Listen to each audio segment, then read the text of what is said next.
All right, good evening, everybody. Today is Wednesday, May 12th. I would like to call this meeting of Macomb Township Board of Trustees to order. Time is 6:30. We will now say the pledge. I pledge allegiance to the flag of the United States of America and to the republic for which it stands, one nation, under God, indivisible, with liberty and justice for all. Clerk Posey, will you please call the roll? Yes, Mr. Supervisor. Trustee Cusimano. Present. Trustee Lucido. Here. Trustee Oliver. Here. Trustee Nevers. Present. Treasurer Gillette. Here. Clerk Posey here. Supervisor Abeyance. Here. All members are present. Thank you. Moving on to approval of the agenda. Clerk Posey, are there any additions, deletions, or corrections? At this time, Mr. Chairman, I have none. We have a motion. So move. Second. Any discussion on the motion? We have a motion to approve the agenda by Treasurer Gillette, supported by Clerk Posey. All in favor? Aye. All opposed? Motion passes. Moving on to approval of the bills. We have a single bill run. Move to approve. So moved, Mr. Chairman. Support. Charlie, are you supporting? Charlie moved. I support it. Charlie moved. Okay. Charlie moved. Treasurer Gillette supported. Any discussion on the bill run? Mr. Chairman, I have a question. Sure. On the privilege. There's an expenditure for flag services, and I was wondering if there's anyone available that can tell the board what it entails, whether it's taking down the old flags and putting up new ones or replacing them. So I looked into that, and Jason, you can correct me if I'm wrong, but Rocket Services, I believe they come 5 times a year. They replace our flag. They also check the cords, pulleys, and all the mechanicals involved. And then they, properly dispose of the flag as is given its due respect. But it's an ongoing annual service. Because the flags tend to get frayed every 2 to 3 months, and we want to keep our flags looking respectfully clean. And Mr. Chairman, I understand then that this $500 some odd covers an entire year of that service. That is correct. Thank you. You're welcome. Any further discussion? Okay, is there a motion? It's been made. Or, sorry. Okay, all in favor of approving the bill run? Aye. All opposed? Motion passes. Moving on to approval of the previous meeting's minutes from April 28th, 2021. Is there a motion? So moved. Support.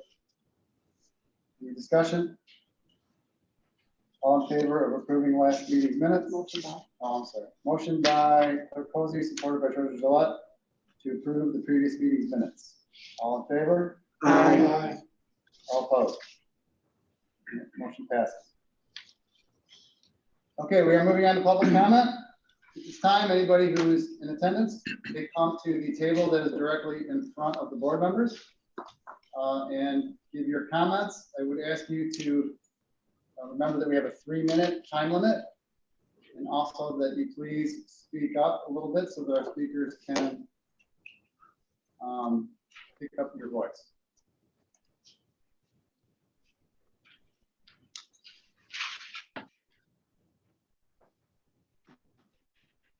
Paul from Jerry, address is on file in the clerk's office. My comments regarding item number 26, the water ordinance sprinkling program. I'm going to say, I think you're beating a bush up, a rat around, a rabbit up a tree, whatever you want to call it. We've had a water ordinance program in this township for 5 years. People don't know they're not supposed to water their lawn at night. I mean, during the day, they're not going to change. I tell my neighbor all the time, they don't care. They don't change. I saw a post on Facebook. I don't know if it's true or not. They're going to award a $50,000 contract to some contractor to go around and do sprinkling system resets for residents. And that's a great contract. I'd like to apply for that position. That's a total waste of money. Put the $50,000 to cover some of the water bill, if that's what it's going to take.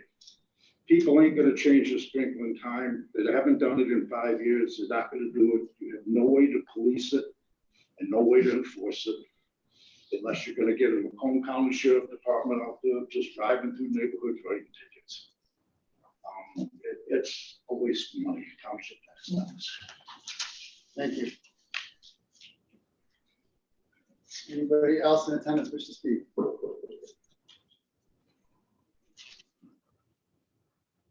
My name is Ben Cochran, address is 46290 Fairchild Road, Macomb 48042.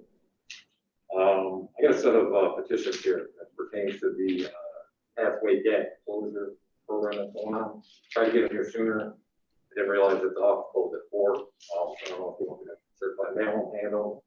I'm asking that it be put on the agenda for 2 weeks to go over some of the concerns and issues by quite a few of the residents. See those right there, we'll take a look at. Thank you.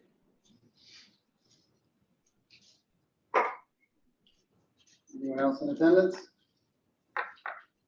Mr. Ivanowski, do we have any Zoom attendees who wish to make? I do not see any raised hands at the time, but if somebody does want to speak, please press the raise hand button if you're on a computer or *9 if you're on a phone, and we will allow you to speak.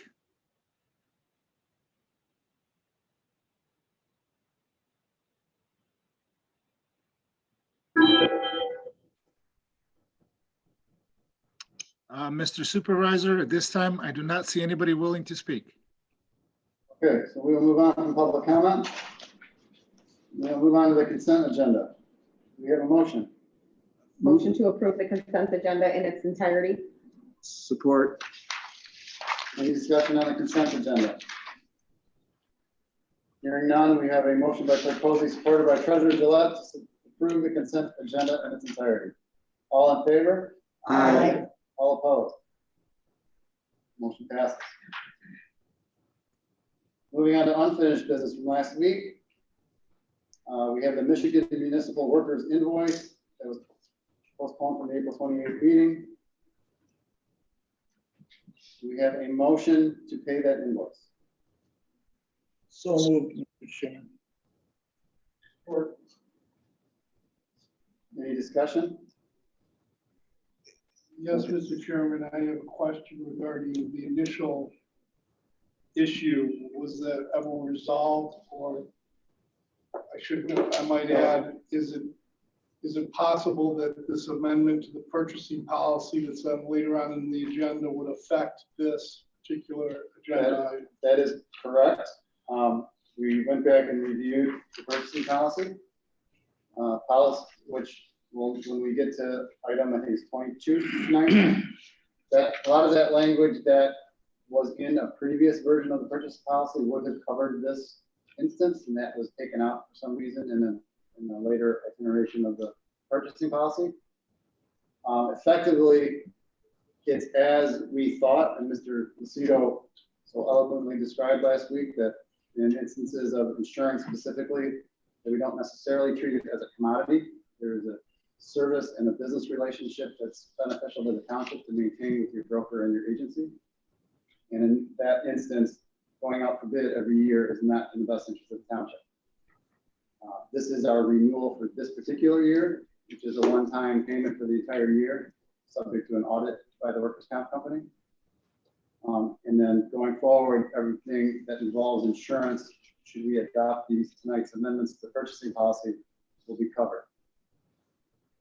Does that answer your question? It answers my question, but it doesn't answer my concern. I assume, or I surmise, that the reason why the language was omitted by a previous board, that there was a rational reason, and it would be to save the township money or be more likely to drive a better bargain with existing vendors despite the relationship.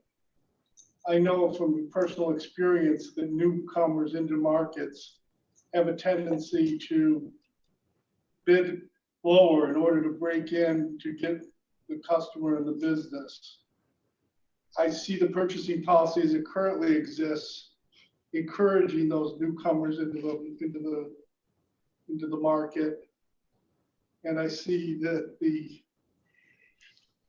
amendments don't provide any mechanism to ensure that the bid, which was given, although it may have been the lowest bid at the time, it's going to be continued with an existing vendor, and therefore that new players in the market aren't be able to break in at lower prices and get a better bargain and save the taxpayers dollars.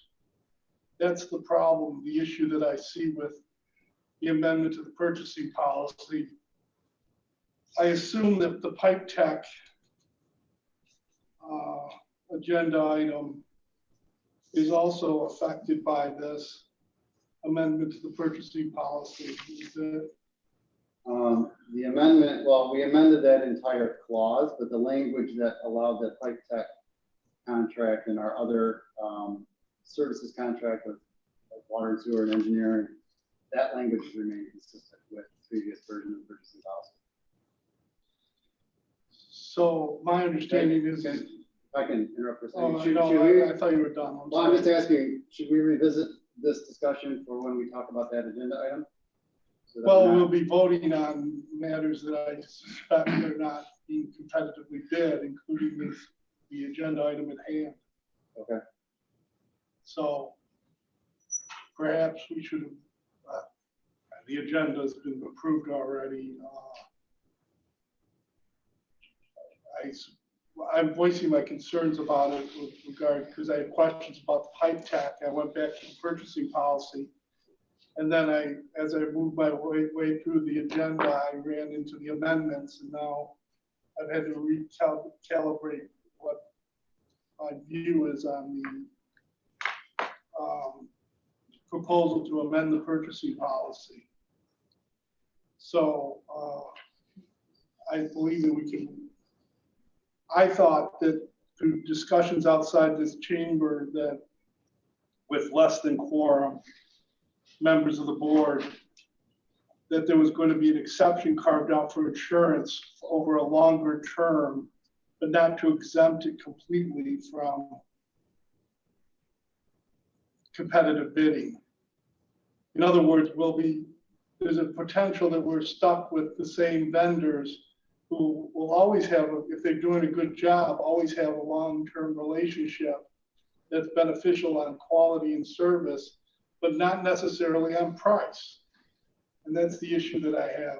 Thank you for allowing me to express my concerns. Thank you, Mr. Kuzma. Any further discussion on the unfinished business? Hearing none, we have a motion by trustee Oliver, supported by trustee Lucido, to pay the Michigan Municipal Workers invoice. All in favor? Aye. All opposed? Nay. That, you want to roll call? Because we're wearing masks and it's hard for the people transcribing these minutes, we're going to do a roll call vote. Propose you please call the roll on the last motion. Yes, Mr. Chairman. Trustee Oliver? Yes. Trustee Lucido? Yes. Trustee Kuzimano? Nay. Trustee Nevers? Yes. Treasurer Drollet? Yes. Clerk Posey, yes. Supervisor Viviano? Yes, motion carries. Moving on to new business. The request to proceed with the proposal submitted by Fishbeck to complete the professional engineering services for Pump Station 7, operation and capacity assessment, in the amount of $8,500. Is there a motion? So move. Second. Mr. Wangland.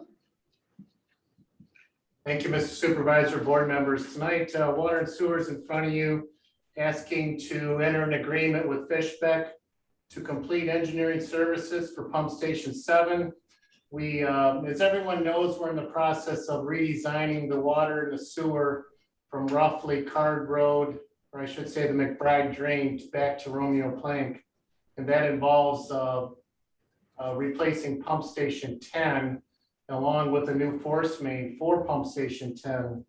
And in what we're currently working with here is entertaining the possibility of tying the force main from Pump Station 10 into the force main that currently serves Pump Station 7, which is near the daycare facility on the south side of the road. We do have some concerns, albeit minor concerns, with the performance and operation of Station 7. And before we go tying in a new force main to an existing force main, we'd like to do a little bit further of a study here with Fishbeck to make sure everything will be, if you will, kosher with tying in the two force mains together. And that is the short version of this proposal. Thank you. Is there any discussion on the motion from the board? Mr. Chairman, I have a note in my margin. Was this competitively bid? Mr. Wyman? Well, the pump station, or I should say the water and sewer project for 23 Mile Road was part of a contractual agreement we have with one of our two engineering firms. So the professional engineering services was competitively bid for this project. No, we gave the project to one of the engineering firms that we have on contract, that the board approved contractors. So in this case, this engineer is the one that's working on the design for pump station and the water main in this area. So it makes sense for them to do this study as well. So my understanding is they competitively bid for the engineering services how long ago? Was it last year? Jim or Jerry, do you know when the last time we revisited the total contract with Fishbeck and AEW? Fishbeck and AEW have been working for the township since approximately 2013, 14, somewhere in that area.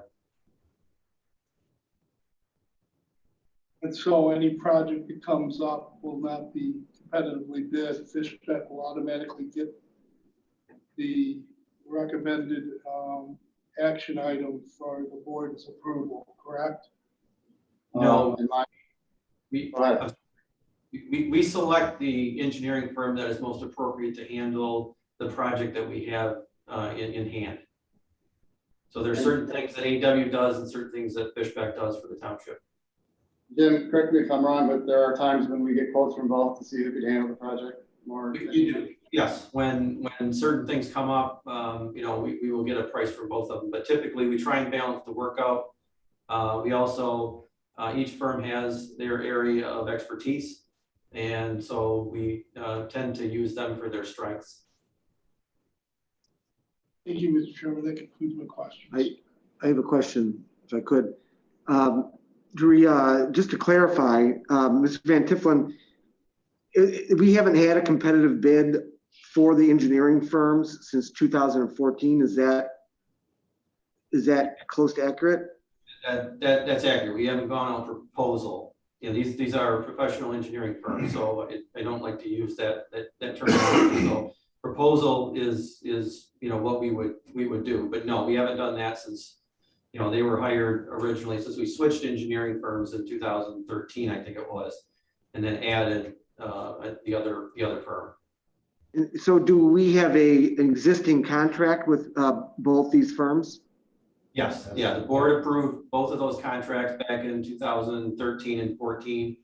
And those contracts essentially say that they work for us until we decide that they're not going to work for us, and then we give them a certain notice. I think it's No specified end date then, right? No specified end date, but we can end the contract whenever we want with proper notice, as can they. Okay. I would. We're not tied to them if we're not satisfied with their service. Sure. So I'm going to support this item. I do think we should consider looking at RFPs within certain periods of time and review, you know, the firms that we've got and look at and make sure that we are we're looking at other options as well. But I think I'm going to approve this item. I'm not going to hold up this particular project, but I do think it's a concern that we haven't gone for any sort of review or request for proposals in a substantial number of years. But thank you. Mr. Chairman, I have one follow-up question. This is a proposed flat fee. How could the township have bargained for or anticipated this particular operation or assessment that's going to be done. If they had said that we'll do it for $4,500, would that, how is that measured? Is it within a certain range in your professional expertise, Mr. Van Tifflin and Mr. Wanglin, about what is appropriate and what is over the top? Or could they have put $20,000 on this? Yeah, we give them a scope of work, and then they give us an estimate as to what they think it's gonna cost to perform that scope of work. So, and that's what's listed in this proposal, and we reviewed it and deemed it reasonable for the scope of work that we had given to them. How do you balance that? How do you make that determination? Just your own professional judgment, or what do you? Thanks, Brent. You seek out any other input from any other sources? We have an hourly rate schedule with them. We, have an idea of how many hours it's gonna take and what the, what things they need to do. So yeah, there's some, knowledge of what they have to do in order to get this particular project done. So we use our judgment and, to see if it's reasonable. If it's not reasonable, then we'll push back on them and say, all right, what do we need to change in order to get this into a more reasonable range? Oh, I understand. By bringing it forward, it's in your opinion that it's reasonable and necessary for the efficient and effective operation of the sanitary sewer system that this be approved, correct? Correct. We believe that we have an issue that we cannot, the pump station isn't operating as it was designed. So before we go and tie the new pump station into this force main, we would like to try and get to the bottom of why the station isn't performing the way it's supposed to. Everything that we've tried to this point, it doesn't seem to work. So I think we need to look at it a little bit further. Thank you, Mr. Chairman. That concludes my questions. Thank you, Trustee Kuzma. Any further discussion? All right, hearing none, we have a motion by Treasurer Gillette, supported by by Clerk Posey, to pay or to proceed with the proposal submitted by Fishbeck in the amount of $8,500. All in favor? Aye. All opposed? That motion carries.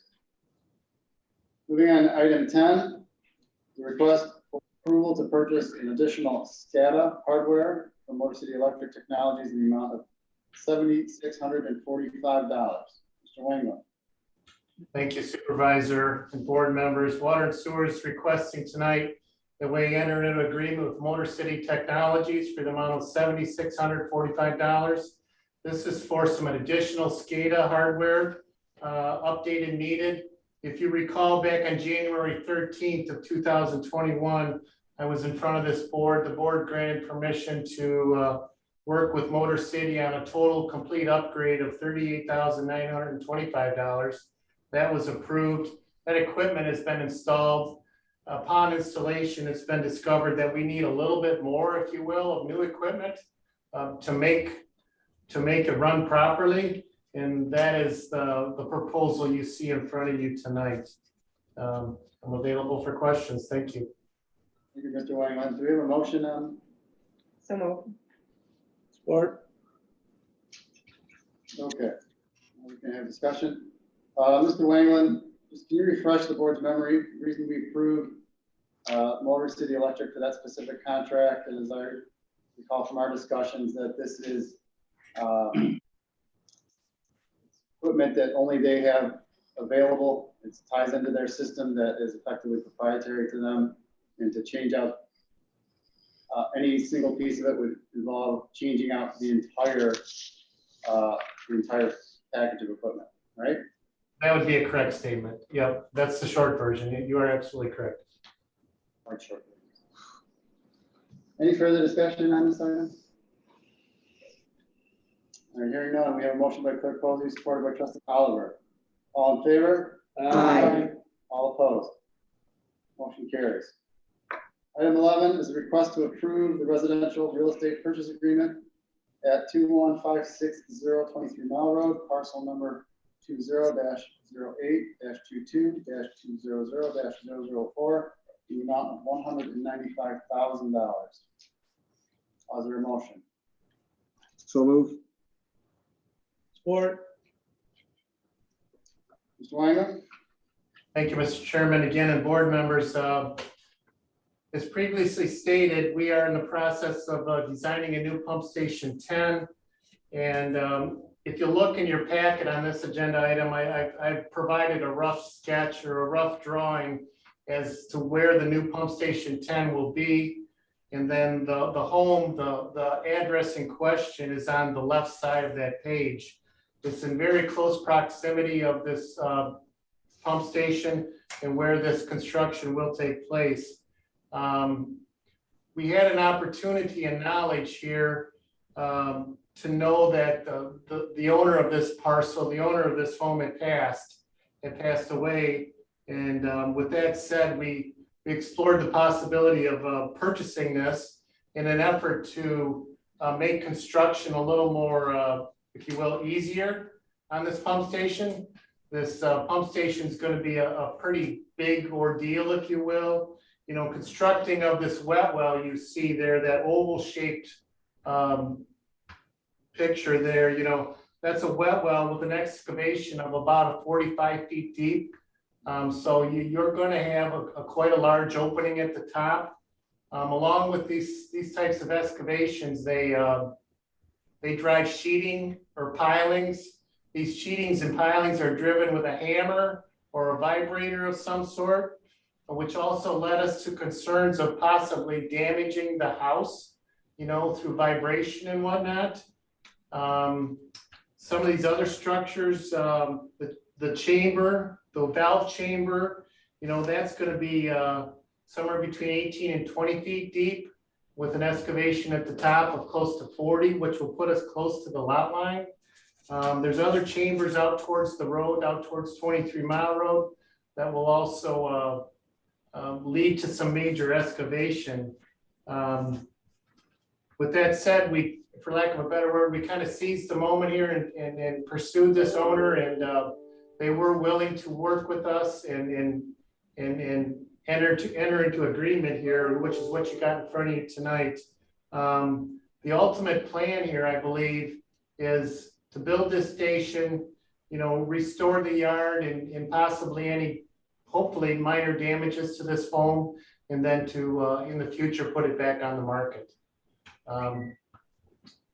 We are available for questions. Jim, I know you might have a couple odds and ends you might want to input on this, or we're here to entertain comments or questions. Yeah, essentially, we were afraid that a new owner would buy this house and we would go and open up a 40-foot deep by, you know, 30 or 40 feet wide hole in the ground right next to their house and damage it. So we thought it might be a good opportunity to come in here, buy the house, do our work, and then put the house back on the market, or, you know, do what we want with the property in the future and get the value out of it. We have checked with some contractors. We had two contractors visit the site. They both believe that there'll be some savings. One of them was Dan's Excavating, who estimated somewhere between $150,000 and $250,000 savings in construction costs, because they don't have to be as delicate as what they would have been if that house would have remained in private hands. Plus, they can use part of the yard for staging for the pump station property. It increases the size of the area that they have to work in. So, you know, we got positive responses from both contractors, so we think it's a good idea and are recommending it to the board. Thank you, gentlemen. Any questions or discussion on this item? Just one to Mr. Van Tiffelen. And with all you said, Mr. Van Tiffelen, Jim and Jerry, we are going to brief the contractors continuously on our original goal is to try to save the house as much as we can. Yes. Yeah, absolutely. They understand that's kind of our end game. Yes. Okay. Very good. Mr. Oliver, the fear here is the tools the pounding, the vibration to drive these Z sheetings, interlocking Z sheetings could lead to some drywall or plaster. I'm not sure what's in the home damage, and we just thought it better that if we were the owners, you know, we could have a few less headaches, hopefully. And there would be no question as to whether was I'm damaged. with you on the idea. I think it's a great idea. So just for clarification, Trustee Oliver, I was part of these discussions with Mr. Wang and Mr. Van Tiffelen. Our conclusion was, after looking at it, that the savings we were going to get from the contractor, because they were going to be able to install this easier, was going to more than make up for whatever restoration work we were going to have to do on the home, whether it's repairing foundation, drywall cracks, and then the yard. That we will probably come out ahead at the end when we resell the house. I think the idea is great, because you're avoiding possible litigation and the whole 9 yards. So I think it's a good idea, and I hope we're able to sell the house when we're all done. Oh, Good deal. One other thing I'll mention, I did speak with Mr. Hickey about the value of the property, and he thought that the value was a fair estimate of what it's worth in his opinion. thank you, Jim. Okay, hearing no more discussion, we have a motion by Treasurer Gillette, supported by Trustee Oliver, to approve the purchase of this real estate for parcel number 20-08-22-200-004 in the amount of $195,000. All in favor? All opposed? Motion carries. Moving to item 12, we have a request for the approval to award the bid to Pipe Tech Infrastructure Services 2021 sanitary sewer cleaning and CCTV investigation. Project number 0249-0215, the amount of $437,752.50. Is there a motion? Move. So move. Wangler. Again, thank you, board members. Tonight, Water and Sewer is requesting we approve Pipe Tech Infrastructure Services for the 2021 sewer cleaning and TVM program in the amount of $437,752.50. This project was put out to bid with 6 vendors submitting quotes ranging from the number I just stated all the way up to $1,309,840. We have selected the low bidder. There is a letter in the packet for this item from Janet Solomon, the purchasing specialist, approving the bid process. As everyone knows, we are familiar with Pipe Tech. They have been the contractor of choice for the last couple summers and have done good work for us and have proven to be the low bidder. And we are recommending that we award them this project for this summer. Thank you. Thank you, Mr. Wangler. Any discussion? Mr. Chairman, this was found on at board packet, page number 95 through 96. I note that the board packet that was available for my review, which I assume was the one that was viewed by all the other members of the board, did not include the 6 bids received. It is the lowest bid. Mr. Chairman, is that what I understand? That's correct. Mr. Chairman, I just ask as a point of privilege that the bids and these action items be actually written and stated in the board packet so that I can save some time in preparation for this meeting and other meetings. That's something that I think that the supervisor's office could check into, rather than this just states there were 6 bids for this project without a tabulation of the bids. And same with Ms. Solomon's report. So for clarification, the 6 bids you're looking at is the number listed on Janet's memo. These are from previously bid projects. and they were the low bidder for those projects. Janet approved was effectively an extension of that contract to this new year. Is my understanding correct, Mr. Wayman? Yes, it's correct. Janet, are you on the line? Yes, I actually am. This bid actually did go out on Mitten, and so it was competitively bid as if it was a brand new project. And we did receive 6 bids, and the lowest bidder was selected to perform the work. So it went out as if it was a brand new bid. Okay, my misunderstanding. Thank you, Janet. Yep. Yes, Mr. Chairman. Mr. Chairman, that answered my question. It wasn't really clear to me, and I'm glad that the chair had asked the question because it wasn't really clear from the board packet, pages 95 and 96. So according to Ms. Solomon, this was the lowest qualified bidder. Correct. Thank you, Mr. Chairman. That answers my question. Mr. Chairman, if I might, Trustee Kuzmano, also at any time, if you want to contact Janet to review any of the bids in the packets that we scan in and receive, you're more than welcome to do that at any time.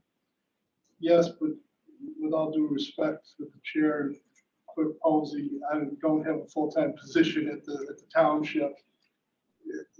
There's employees and personnel that are on the payroll of the township, which should be able to put that information in summary form in our board packet. We can do that too. Thank you. I'd appreciate that, Madam Chair. Madam Clerk. Thank you, Mr. Chairman. Trustee Kuzma, is there any further discussion on this? I just have one question. Sure. This is a budgeted sewer cleaning that is done yearly, every other, I mean, how often is this We've done? been doing it for a number of years now. What year is this on this project, Mr. Wayman? I think this might be year 5, and this is part of our CIP plan, yes.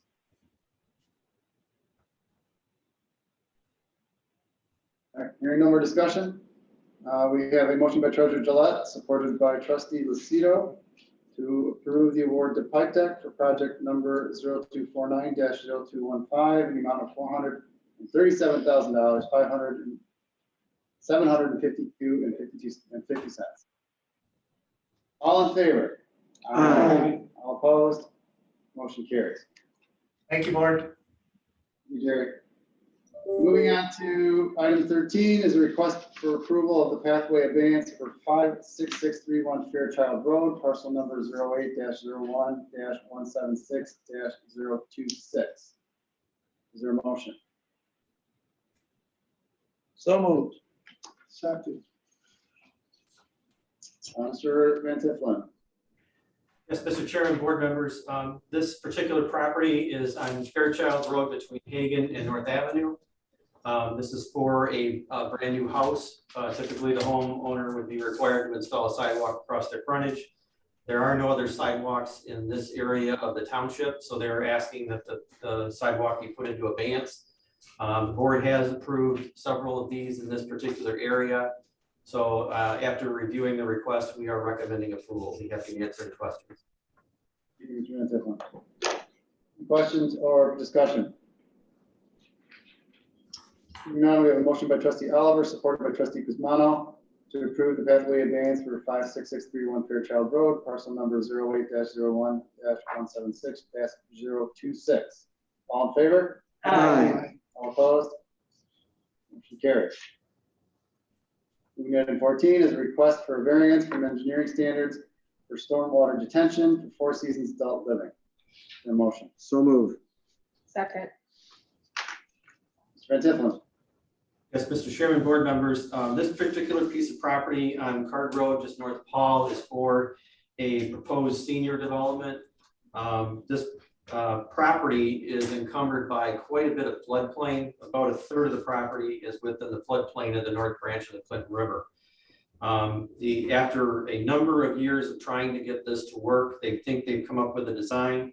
However, they need a variance from the township requirements that detention be put into an open basin. They want to put the stormwater storage on the surface of the parking lot.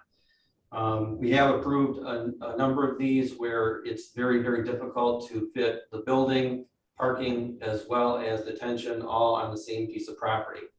In fact, this particular building, they've had to go to a situation where they have to put the parking underneath the building in order to get all the parking and still fit it on the site with all the floodplain.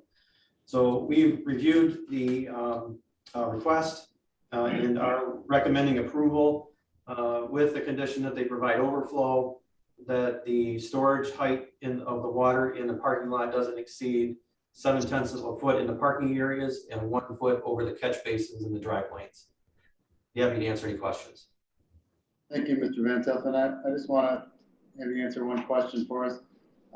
So the water, instead of going to a detention basin, is going to be stored in the parking lot. My presumption is that there's some sort of restrictor from the catch basin that will slowly allow that water to feed back into the storm system? Yes, there are some sedimentation basins that are in the floodplain. They're allowed to be in the floodplain. And before the water gets into there, there's a restriction that if it rains over a certain amount, the water would then back up into the storm sewer system, and you'd be able to see it on the surface of the parking lot for a bit until the water was able to slowly discharge out the natural water course into the river. Thank you. Any further questions? I just got one, yeah. Mr. Van Tifflin, just a quick question. So if I understand this right, is the whole parking lot going to be water storage or a percentage of it? The vast majority of the parking lot will be. It's more of a drive lane with a few parking spaces off of it. Like I said, a lot of the parking is actually underneath the building, but the fire department needs access all the way around the building. So they have enough pavement to provide their storage on the surface of the parking lot. But I would say the vast majority of it is probably in the drive lane.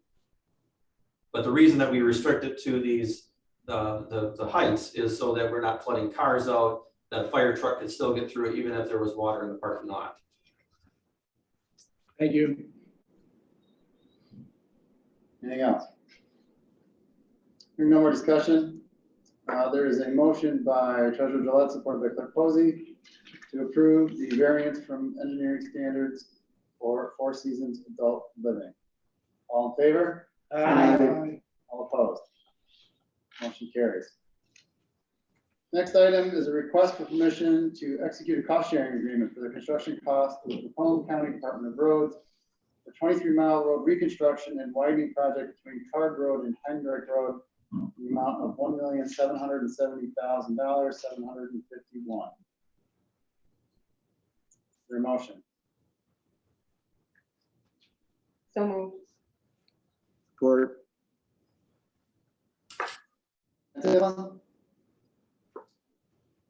Yes, Mr. Chairman, board members, the Department of Roads has sent us the cost sharing agreement for the next section of 23-mile road widening project that will be starting here probably later on this year, assuming that they can get it out to bid.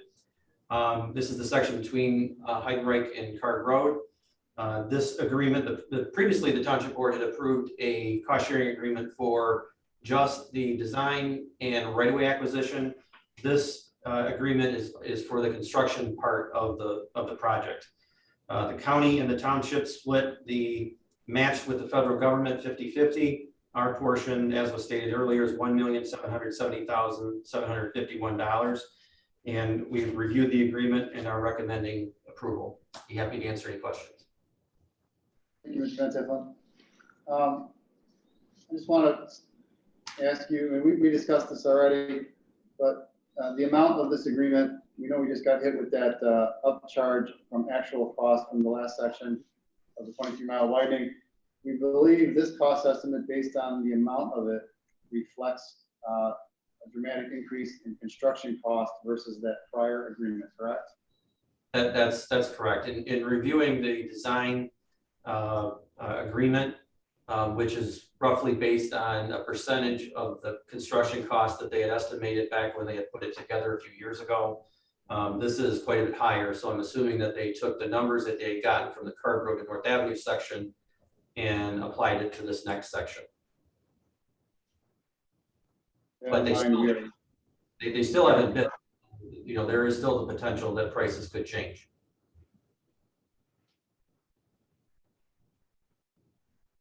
Questions or discussion? Mr. Chairman, if I may. Mr. Van Tifflin, in the proposal, there's federal funds expected in the amount of $6,948,000. How did they come up with that calculation as to be expected? It's part of there are certain federal funds that are available for these types of projects that aren't available for other projects. Road rehab projects, they tend to use different funds than the road widening. So I'm sure what they did was went back and looked at what was available for this particular year and applied that to this section. Thank you. Mr. Chairman, I have another follow-up question to that. Mr. Van Tifflin, is it possible for us to make application to the federal government for our portion of this, or is there some exclusion or exemption that only one governmental entity can apply for federal funds? I believe that only a community that is a participant in the Act 51 funds can apply. And I even think the Department of Roads is applying through MDOT for these funds. But I think you have to have control of your roads in order to make application. Thank you, Mr. Chairman. Thank you, Trustee Kuzma. Any more discussion on this item? Okay, hearing none, we have a motion by Clerk Posey, supported by Treasurer Drollet, to execute the cost sharing agreement for the 23-mile road widening between Card Road and Heidenberg. The amount of $1,770,751. $770,751. All in favor? Aye. All opposed? Motion carries. Item 16 is a request to award construction material testing for Waldenburg improvements in the amount of $9,315. A motion? So moved. Support. Mr. Van Tifflin? Yes, Mr. Chairman, board members. At the last board meeting, the Township Board awarded the improvements to Waldenburg Park, which included the boardwalk as well as some storm drainage improvements. We are working with a contractor to get them started right now. As part of the inspection of the site, we need to contract with an independent materials testing firm to make sure that what we've specified is being installed on the job.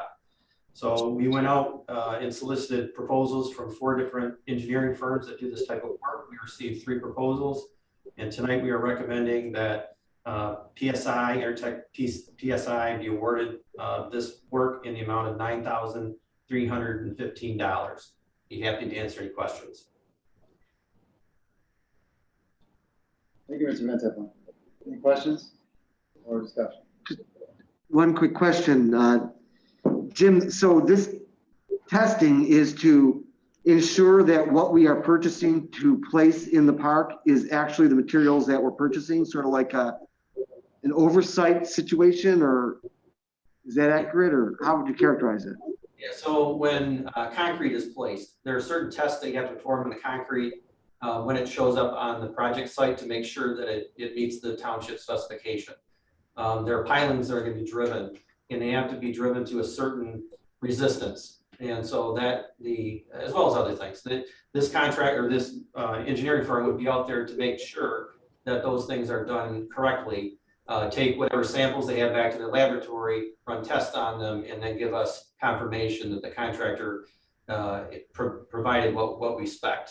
And that way we have record that it was done correctly. Thank you. Anything else? Okay, hearing no more discussion, we have a motion by Clerk Posey, supported by Trustee Nevers, to award the contract for construction material testing in the amount of $9,315. All in favor? Aye. All opposed? Motion carries. Moving on to item 17, we have requesting an authorization to extend offers of employment in the fire department. Is there a motion? So moved. Second.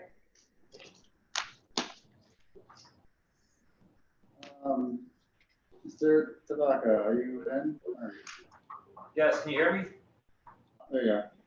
Yes, go ahead. All right, thank you, Mr. Supervisor and board members. I'm here to request authorization to extend an offer of employment to Jay Krolowski, Kristen Margi, Brett Meltzer, Austin Nowak, and Joe Repshas for the paid on-call firefighter positions. The Board of Trustees has authorized the HR department to recruit for the POC position. The position was posted in compliance with the MAFF-CBA agreement. We received 14 applications. 9 were invited to interview. Chief Phillips, Deputy Chief Monroe, as well as myself and Sherlyn Arp were on the selection committee. We're recommending Jay Krolowski, Christy Margi, Brett Meltzer, Austin Nowak, and Joe Repshas for the paid on-call positions. Thank you for your consideration. This is approved as contingent upon a successful completion of a post-offer pre-hire physical exam, drug and alcohol screening, background check, and psych exam. And we are targeting an effective date around June 1st or after. And these are budgeted positions. Any questions? Mr. DeBaca. I have a question, Mr. Chair. My question is, Mr. DeBaca, you mentioned these are budget positions. Does this represent a additional amount of individuals that are going to be paid on call? Or does it represent kind of replacement through attrition of folks that have left the paid on call program? Is it an expansion or is it a maintaining current levels? Current levels, these are additionals, plus we're looking for several more paid on call firefighters. Okay, so the exact number. Right. Yeah, so this is part of a planned program to add to our paid on call firefighting staff, correct? I believe so, yes. Thank you. Anything else? Any more discussion? We have a motion by Trustee Oliver, supported by Clerk Posey, offer employment to paid on call. Jay Krolowski, Christy Margie, Brett Meltzer, Austin Nowak, and Joe Repshas. All in favor? Aye. Opposed? Motion carries. Item 18 is a request to initiate the recruitment process for 2 lead utility workers. Motion. Motion to begin the recruitment process for the 2 lead.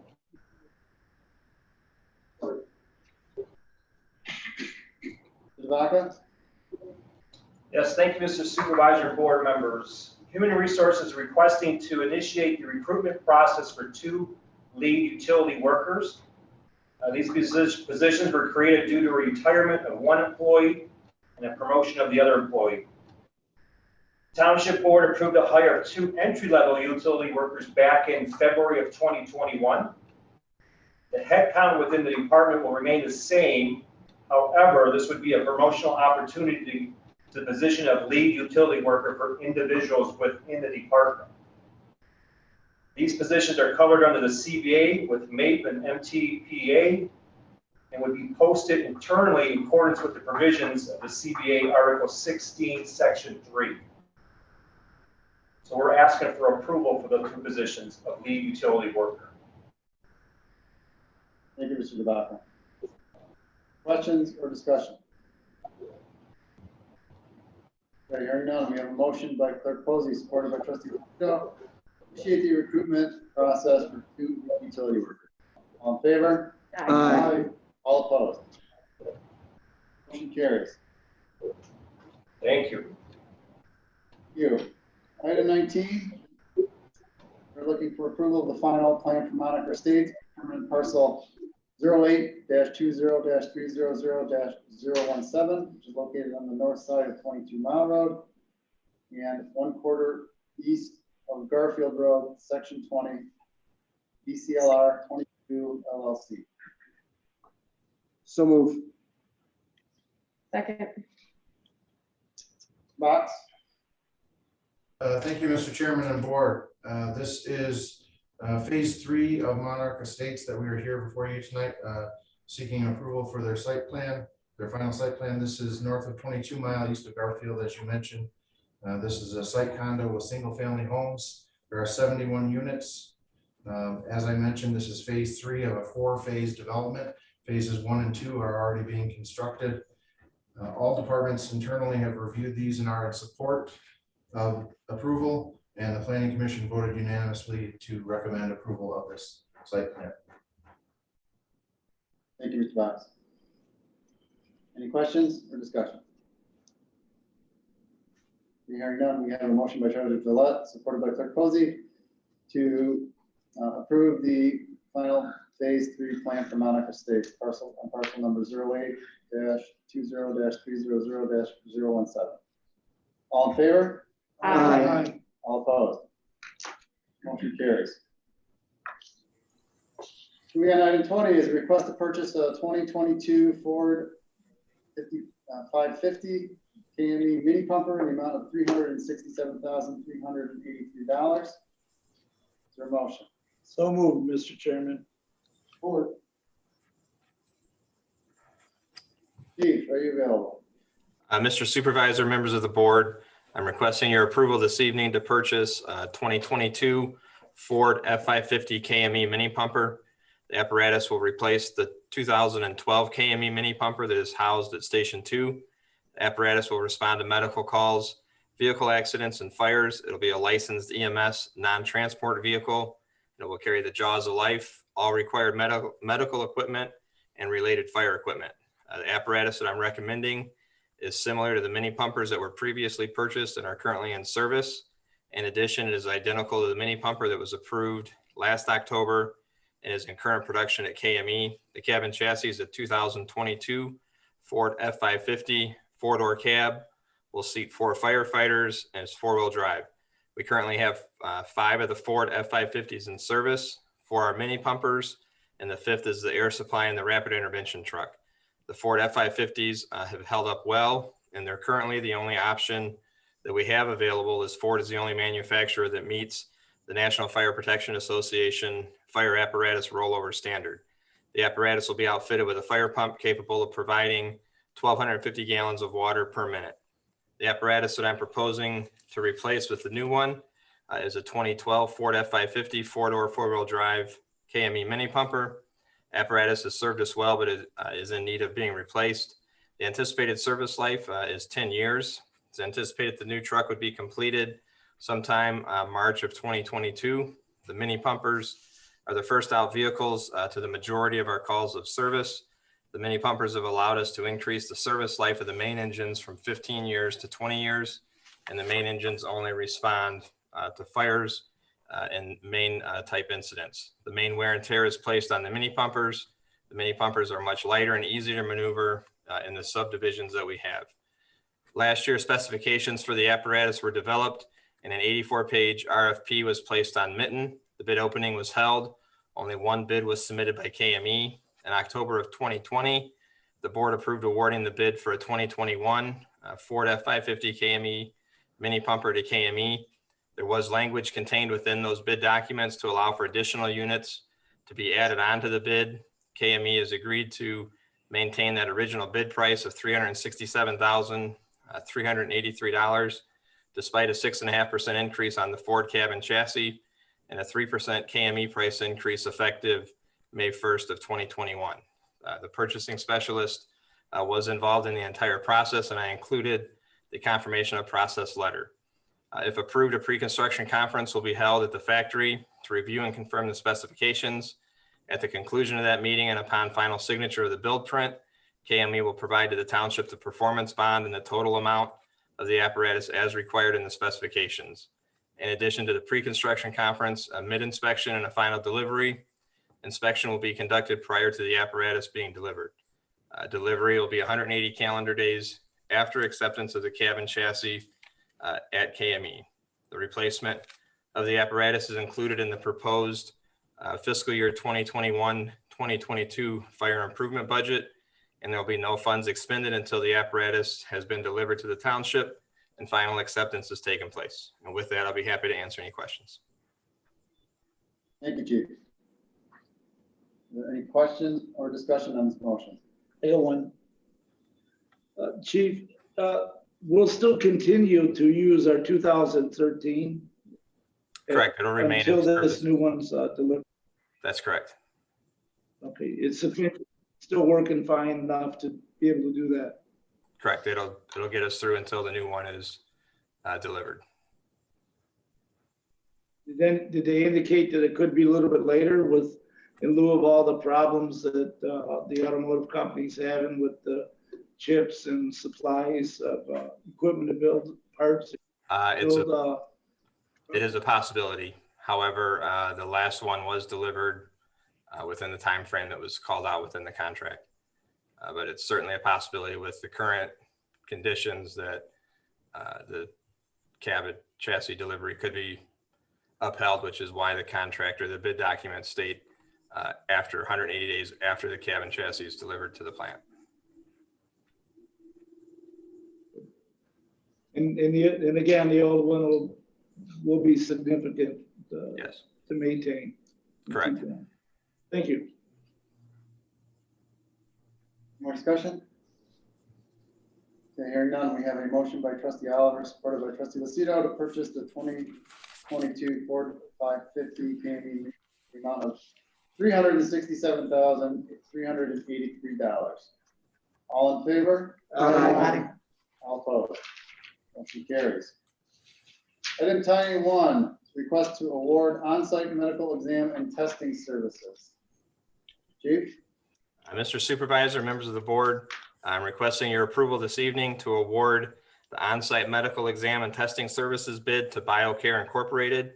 Per the collective bargaining agreements that we have with both our paid-on-call union and the full-time union, biannual physicals are required to be performed.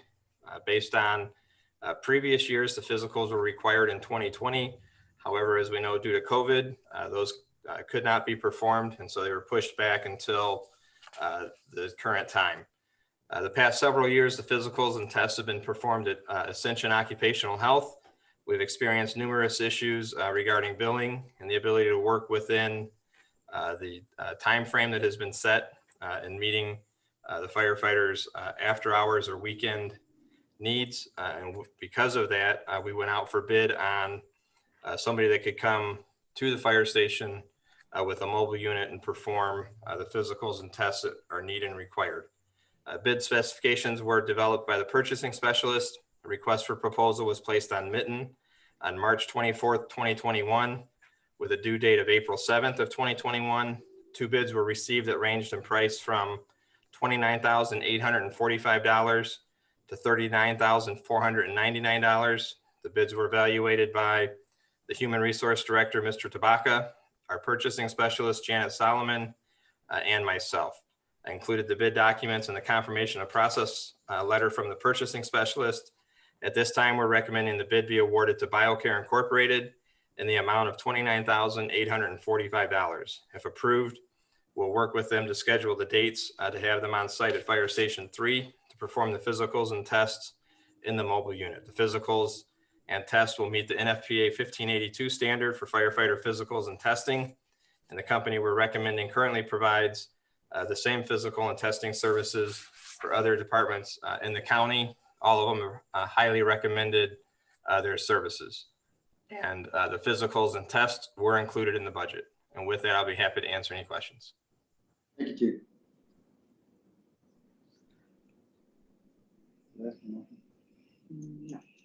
Is there a motion on that item? So move. Support. Okay, now that we have a motion, is there discussion on that item? Mr. Chairman, I have a question to Chief Phillips. What does the current Ascension Occupational Health Care cost for these examinations annually? Is it It's roughly the same price per person as what the BioCare bid was. They were within a few dollars of what we This paid is all 2 years within ago. budget. Pardon? Thank you. I didn't hear your last Thank you, question. Mr. Chairman. He said thank you, Chief. You answered his question. Any more questions or discussion? All right, we have a motion by Treasurer Gillette, supported by Trustee Nevers. to award the on-site medical exam and testing services. All in favor? Aye. All opposed? Motion carries. Number 22 is a request to approve the purchasing policy updates. Is there a motion? So moved. Second. Ms. Solomon? Yes, in our continuing effort of promoting effective and professional and consistent procurement of goods and services for Macomb Township, the Finance Department is proposing some updates to the March 10th purchasing policy. The updates that are included in this revision are the rearrangement of Chapter 4 to more clearly distinguish between procurements that may be excluded from competitive bids and the methods for obtaining board approval for those procurements. The next thing is the further definition of procurements that may be excluded from competitive bidding. We made an addition of some items that might be excluded from competitive bidding. Section 6.8 of the current policy was removed and incorporated into Chapter 4 so that all exclusions to competitive bidding can be found in one section of the policy. And the quick reference chart and table of contents were updated accordingly. With this, I'd like to make a motion to approve the revisions to the purchasing policy. And now I'm available for questions. I second that motion. Mr. Chairman, I would object to a member of the board making such a motion. Motion was already on the floor, trustee Kuzma. I believe she just missed about. Thank you, Mr. Chairman.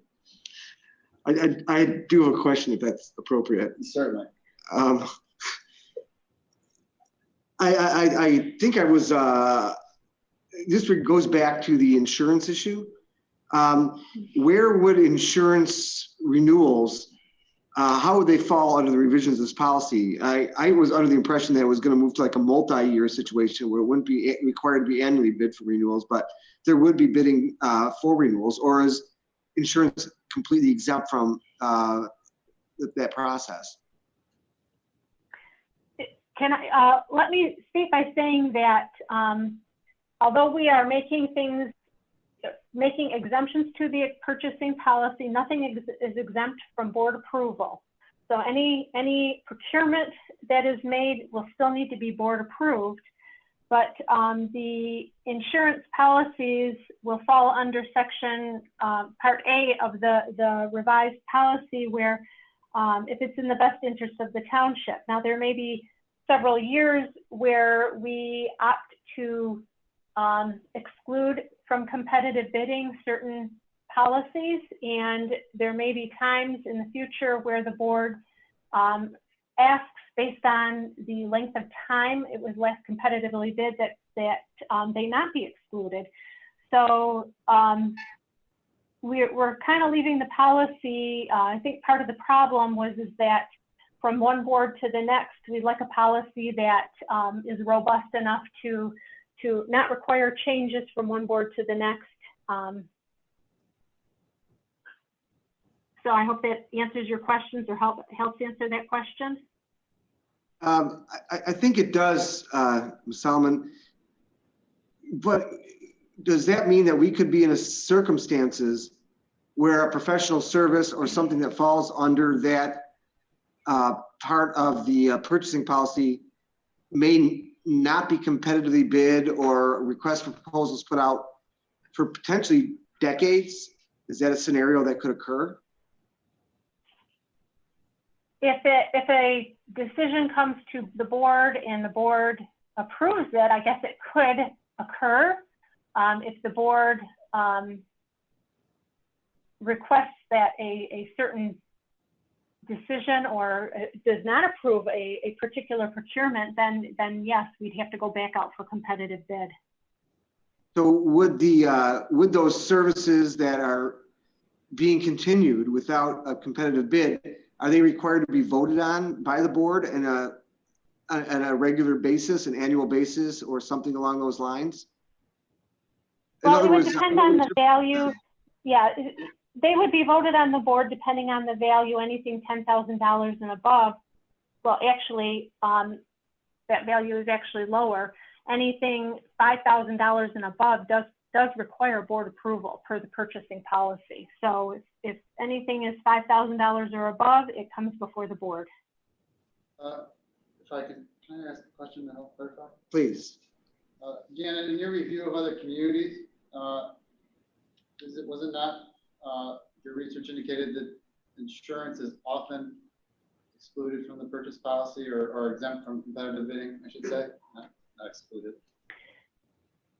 Yeah, actually, this is consistent with what other communities are doing. I've looked at Macomb County, I have looked at Canton Township and Clinton Township.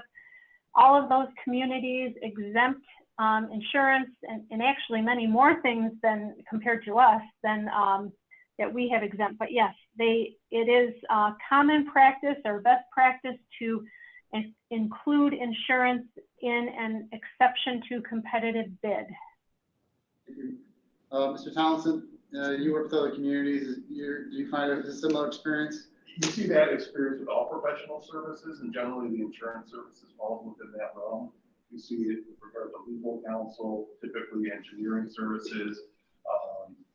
You'll see it in those circumstances most frequently, that you don't have regular proposals going out as long as the board is satisfied with the services being rendered for those professional type of services. But those are typically excluded from most municipal type of bidding procedures. Mandatory bidding because some of those can be sensitive from the standpoint of legal counsel, things of that nature. There's a lot of there's obviously a relationship that's built there, and then also you're dealing with confidential matters at times that you're not going to want to be changing on those type of services on a regular basis. But that's where I see them in all communities. And as Mr. Drollet said, it isn't uncommon for professional services to be located within a community for an extended period of time. It's fairly common. It's more common than not, quite frankly. Mr. Chairman, if I may, so with that information, a board members or several board members or a board member who may have a concern with a potential professional service that hasn't gone out for bid in over a decade, all they would necessarily have to do is follow the process of getting it on the agenda to request for it to go out for proposal, correct? Correct. Okay.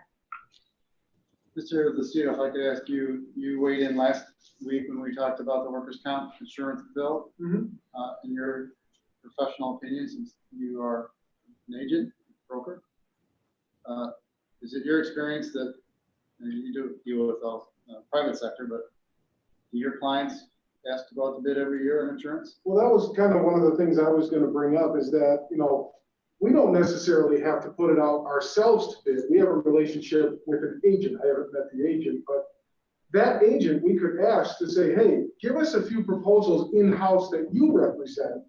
Let us see where they're at. That way we can still maintain the relationship with the agent, but possibly another A+ rated carrier within that agency and still maintain the same professional relationship and get the same service, but maybe with a different carrier.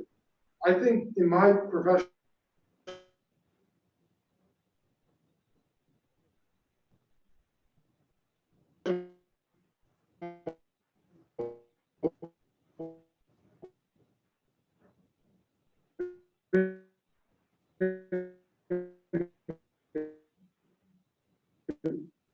the agent is the same, especially for workers' compensation right now. They're going to be in the same general area. Again, with workers' compensation specifically, it's an estimate anyway based on our payroll. So obviously there are rates that are different, but there's a base rate and then there's renewal credits for staying with the same carrier too, that you don't just get if you jump ship every 5 minutes or every year. You get those as you stay with these carriers for a long time. Also in claims, you tend to get the benefit of the doubt if you have a long standing relationship with a carrier or with an agent. So I'm not one that likes to shop insurance carriers every single year. Every 5 years, 3 years, okay, yeah, see what's out there. If it's not a significant savings, I would stay with where you're at. No, as long as you can. Thank you, Trustee Lucio. Mr. Thomas, If I can just add to what Mr. Lucio indicated, we are also governed by the Public Employees Health Benefit Act, and under that act, our agent, we go to our agent, is required to put out for competitive bids to at least 3 carriers or more, a request for proposal services for public health care, our optical and dental benefits. And Ms. Sullivan's aware of that. She's very familiar with that Act 106. But that is something that would be still done through your agent. And I agree with what Lucio said about sometimes when you have a claim history of a particular carrier for a period of time, you're often going to get the benefit of the doubt in those circumstances. So that's all I have to say. Thank you. So if I could follow up, Mr. Chair. Sure. So I appreciate having Trustee Lucido, who has expertise in this issue, and share his thoughts on it. And I can completely understand the argument that, I don't go out for bid for my car insurance every year, but every few years I do kind of review, and just to touch base and go out and request for proposal, so to speak, in my own terms. And I understand the relationship is very important. That makes sense to me, but it also seems that within a certain period of time, certainly not every year, I can understand why some insurance agents won't even bid on an account that they're going to have for 1 year if it's going to be switching every year. But would it make some sense to have some sort of timeline for review and a required review by the township board to consider going out for proposal within every 5-year basis or something along those lines? I think I'm directing this question almost to Trustee Lucido because he understands the industry, much better than I do. Yeah, I can comment before you answer. Sure. I would suggest that if you narrow it to a specific timeline, that you run the risk of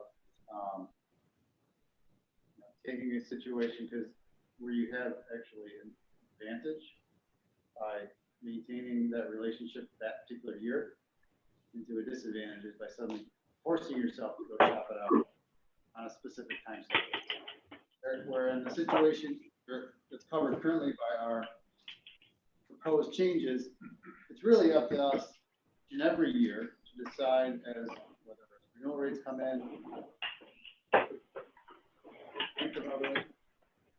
in our best interest in a year to go off the bid, which is actually something we are contemplating right now in some of the insurances that we have.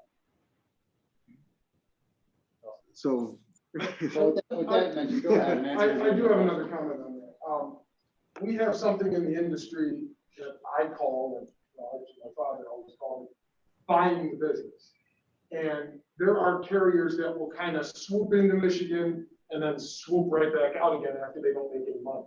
They'll come in with these amazing rates, almost like a teaser rate back in 2008 on mortgages, and say, your current work comp rate's 2.5%, we'll go for 1.2%. As soon as you have a claim, you can't get anybody on the phone, you can't get anybody to call you back, and now you're spending more time and maybe more effort, and I just don't want to see us get caught with something like that, rather than just telling our agent, hey, shop it around to some of your carriers internally, show them to us at the next renewal and see where we're at, rather than putting it out, I don't know, through the normal purchasing policy out there on it and say, hey, we're looking for insurance prices and get 4,000 agents to bid on it and show us a whole bunch of different proposals that one little thing different could make a big difference in the price that we may not catch. And so, yes, there is nothing wrong with shopping it out. Car insurance, personal car insurance is a lot different though than workers' compensation, obviously medical, things like that. So that is more of a commodity because, now with the new law that came out last July, car insurance is car insurance pretty much anywhere you go. Work comp, package, things like that, those aren't a commodity like car insurance. So, Mr. Chairman, if I might interject. Certainly. I rise against this proposed amendment, and there's been a blending, I think, over discussion about the insurance issue, which all the points that have been made are valid. The provision that I find most objectionable is the section 4.1B. Well, A says it's in the best interest. Well, that's a euphemism. Anything can be in the best interest of I was about to say college, but here I am in the township board meeting. Anything could be in the best interest of the township. Subparagraph B, there exists the long-standing successful relationship. What defines a successful relationship with these providers of goods and services? They charge, we pay, they charge, we pay. So that would be, barring some extraordinary development, it continues for services and knowledge gained through the relationship adds value integral to the services provided. That'll always be the case with any existing provider of a good or service. So now we're locked.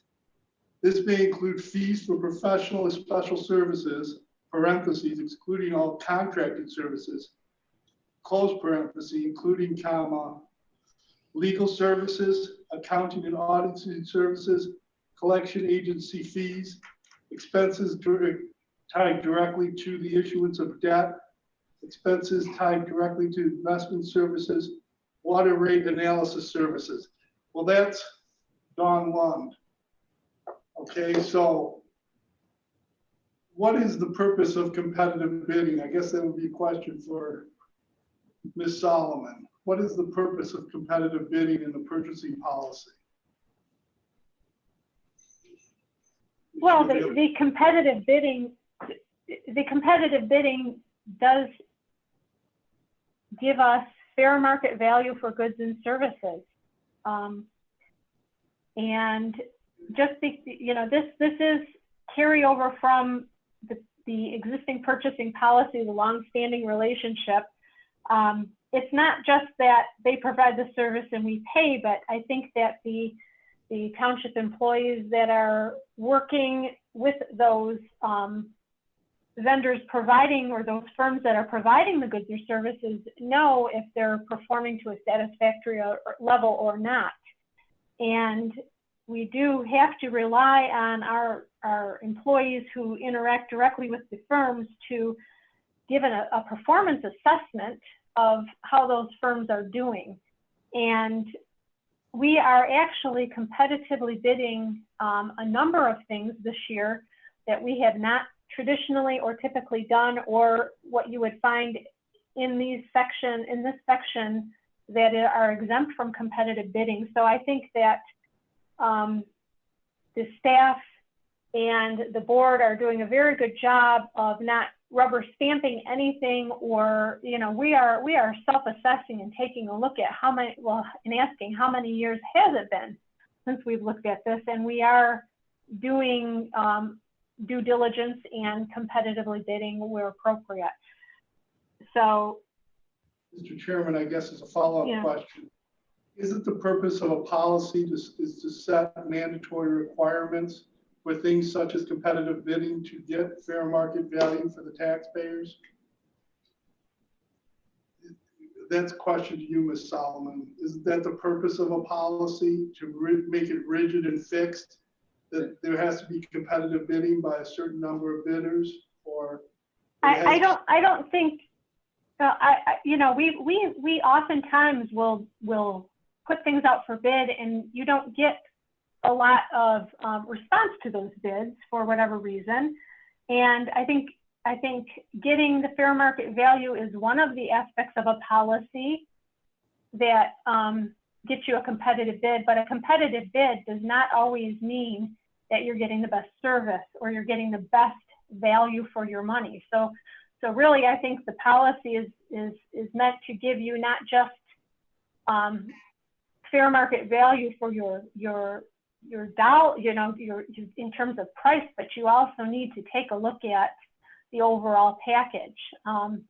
Many of our bids are not issued as bids, but they're issued as proposals, which means that more than just price factors into a decision to award a contract. And I think you have to consider price as one of those factors, but it is for most often, for much of what we do in this policy, in our request for proposals, takes into consideration other aspects of what firms have to offer to provide an overall value to the township.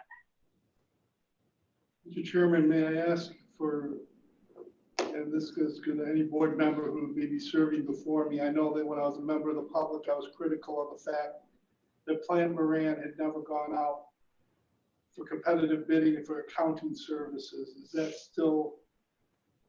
I noticed that the exemption states accounting and auditing services. I guess the question would be to Ms. Solomon, if she knows, when was the last time the accounting and auditing services was competitively bid? We actually just received proposals back last week on those, and we're evaluating that right now. I believe there are 6 proposals, I believe, that have come in from different auditing companies, if I'm correct. If I can interject to answer Trustee Kuzmano's question, which I think you just heard, is we did in fact send accounting out for bid. Okay, before, if I could finish. I know, I no disrespect intended to interrupt you. I was asking, now, apparently this happened without my knowledge in the last week. Before that, because I was out there, a member of the public, making the comment that the Board of Trustees at Macomb Community College had switched our accounting firms because we competitively priced it out and there was a lower bidder. How many years or decades have we been with Plant Moran? Because I go back to 2010 with making public comment before this board about competitive bidding and pricing, including on accounting and auditing services. And as far as I know, it has always been Plant Moran and it had never been competitively bid. And pardon me for interrupting you, but there's a tendency for us to lose our direction on what my question was. And that was what my question was, with all due respect, Mr. Chairman. So, Janet, prior to this bidding process, do we know when the last year it was bid? I'm sorry, I don't know when it was bid last. Okay, now the next question is professional and special services, including legal services. Does that mean that the current provider for legal services, which was approved this past several months ago, will not be put out for competitive bids if the department heads in the supervisor's office views the providing of legal services to be adequate and satisfactory? Trustee Kuzmano, if I can interject now. Yes. So, I apologize, Mr. Chairman. So to answer your most recent question, in the instance of our legal counsel, we are under contract with them, and the contract has specified end and extension periods. When that contract ends, first of all, we have to vote to extend it as a board. We also have to, at the end of that contract, decide what to do. This particular purchasing policy update, which is, I believe, reflective of what the old policy was, Janet, if I'm correct. That is correct. Again, as a board, extend that contract without going out to competitive bid, because as Janet so eloquently put, we don't value people the same way we value a can of soup on a shelf. I mean, that's a set price. People's services don't necessarily reflect a specific dollar amount. Very hard to quantify how good an attorney is or how good an engineering firm is. So what we look for in general is value. We always want the best value for our township. Your characterization that a firm can bill us year after year in perpetuity just because they're on our list of approved vendors sort of characterizes us as an ATM, where if they just show up, they're going to get paid. And it sort of assumes that the 7 of us and our department heads are asleep at the wheel. I find that objectionable. I've looked at everything since I've been in office, which is one of the reasons that some of the things that are going out to bid are going out to bid. It's our job to renew those contracts. And if we don't like them, and if our department heads bring us information and we follow their advice, I think we'll always get best value. That's my particular input on that. Thank you, Mr. Chairman. In response, I will say that it's been my experience as a member of the taxpaying public that there's a certain institutional momentum in not only this, but most boards. They have a tendency to go with the flow, take direction, and approve rotely most, if not all, of what's presented on agenda items. I think that the dismantling of the purchasing policy as previously enacted is a mistake and will lead to higher costs and expenses because there's nothing to dampen or tap down the proclivity for the existing vendors to continue to ride the quality of their personal relationships with, you are correct to say, the 3 full-time elected officials. As a trustee, I rely on the purchasing policy and these competitive bids to ensure that there's value being given to the residents and taxpayers. For that, and those reasons that have already been discussed, I would oppose this and urge my colleagues to oppose it as well. Thank you, Trustee Guzmano. Chair? Yes. If I may.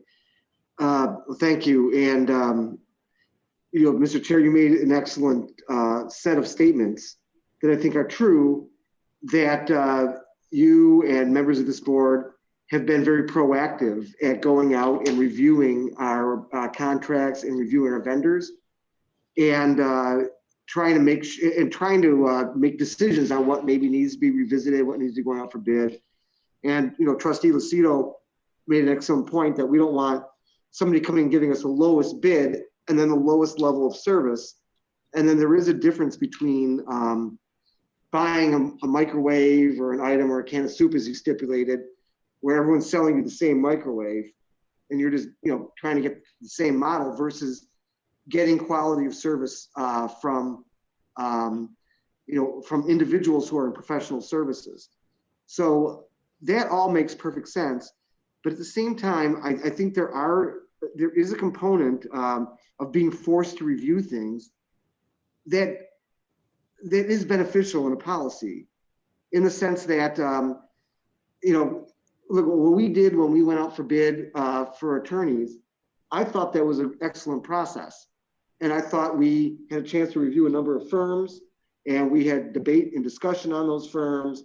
And we could have gone with the lowest bidder, or we could have gone with, all those factors went into play, and we ended up in a situation where I think ended up where the board wants to be, where the board as a whole in the township wants to be. And I wonder if we can't, and I apologize for not doing this earlier, but revisit these changes to the policy and perhaps add some component that will provide a review with every certain number of years in some capacity of professional services.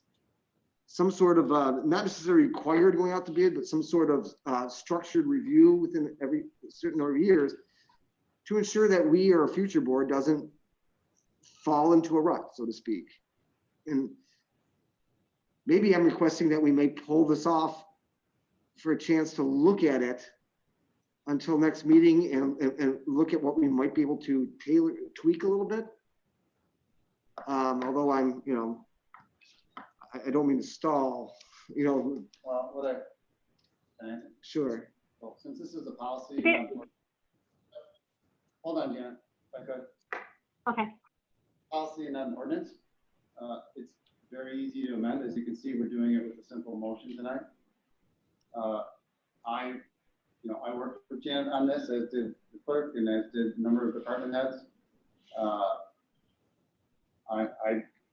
I think it addresses our needs very well, but I'm open to suggestions to improve it, which I think we can do in a subsequent motion and make another amendment. So I would suggest we pass this so that we have a better purchasing policy. And if we can create it even better on the next amendment, then we do so. Well, Mr. Chair, I think that is actually a satisfactory suggestion from my perspective. And I will, look at the policy and try to come up with some thoughts and suggestions, perhaps with the help of other board members, without being a majority, without being a breaking quorum, to potentially look at some options in the future that may potentially even strengthen it further. But with that, then I'll support this policy change. Mr. Chairman, if I may add, I agree with Mr. Drola and your assessment on that, and also with Trustee Cusimano. I wouldn't be opposed to including language in the policy that would require the purchasing specialist, which is an unbiased, not board member, bring before the board approximately every 5 years, 3 to 5, whichever we decide on, all professional services to be reviewed and to be considered. And at that time, the board as a whole can decide if it's in the best interest of the quality of the service to continue with that particular service, or to put it out for proposal to see what else is available out there, what services could be offered possibly at a less cost to the township. So I would not be opposed to that type of language being added to this policy. Mr. Cusimano is correct.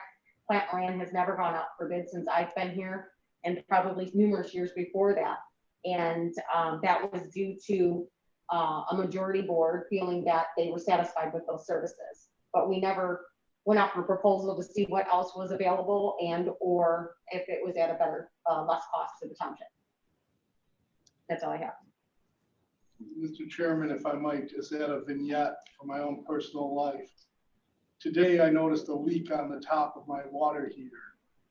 So I frantically called because it could be a catastrophic failure and flood my basement of my home. Made several calls. No one returned my call, possibly because of the COVID pandemic. But then I've reached out to a person that I was talking to on an unrelated matter and say, hey, do you know any plumbers?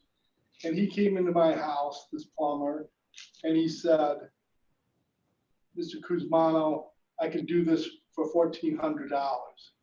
And I looked at him because I had known what the price of the water heater was at Lowe's at $500. I said, do you really need to charge me $900 to install this water heater? And he looked back at me, and then we worked back and forth. I said, well, I'll buy the water heater. And I got a significant reduction of 40 to 50% on the price. But I have to go at 6 in the morning to go pick up the water heater and transport it to my home. The point is this. If you take what you get without any critical analysis or thinking, then you're going to get what you deserve, which is paying more. That's the point. That's the life lesson that I draw, and the reason why I bring in the personal vignette. It just stands to reason, common sense, and human condition and human experience that that's what's going to occur. One of the things my father told me in business was you want to make your customers comfortable as possible. You don't want them to raise any issues with anything with their orders or service. And then you can start making money. Well, Walmart doesn't do it that way. Walmart competitively bids and rotates out all their purchasing agents so that no one's ever dealing with the same vendor. Because once you establish those personal relationships, then price no longer is the primary consideration. For those reasons, I'll be voting no on this matter. Thank you, Mr. Chairman. Do we have any further discussion? Mr. Chair, if I may, as long as I've been on this board, and previous to this term, it was 16 years, I have never seen anyone but Plant Moran do the audit. And so in my opinion, it's never really gone to anybody else or looked at by anybody else. So fair point. Just for the record. I think my administration hired Plant Moran in the 90s.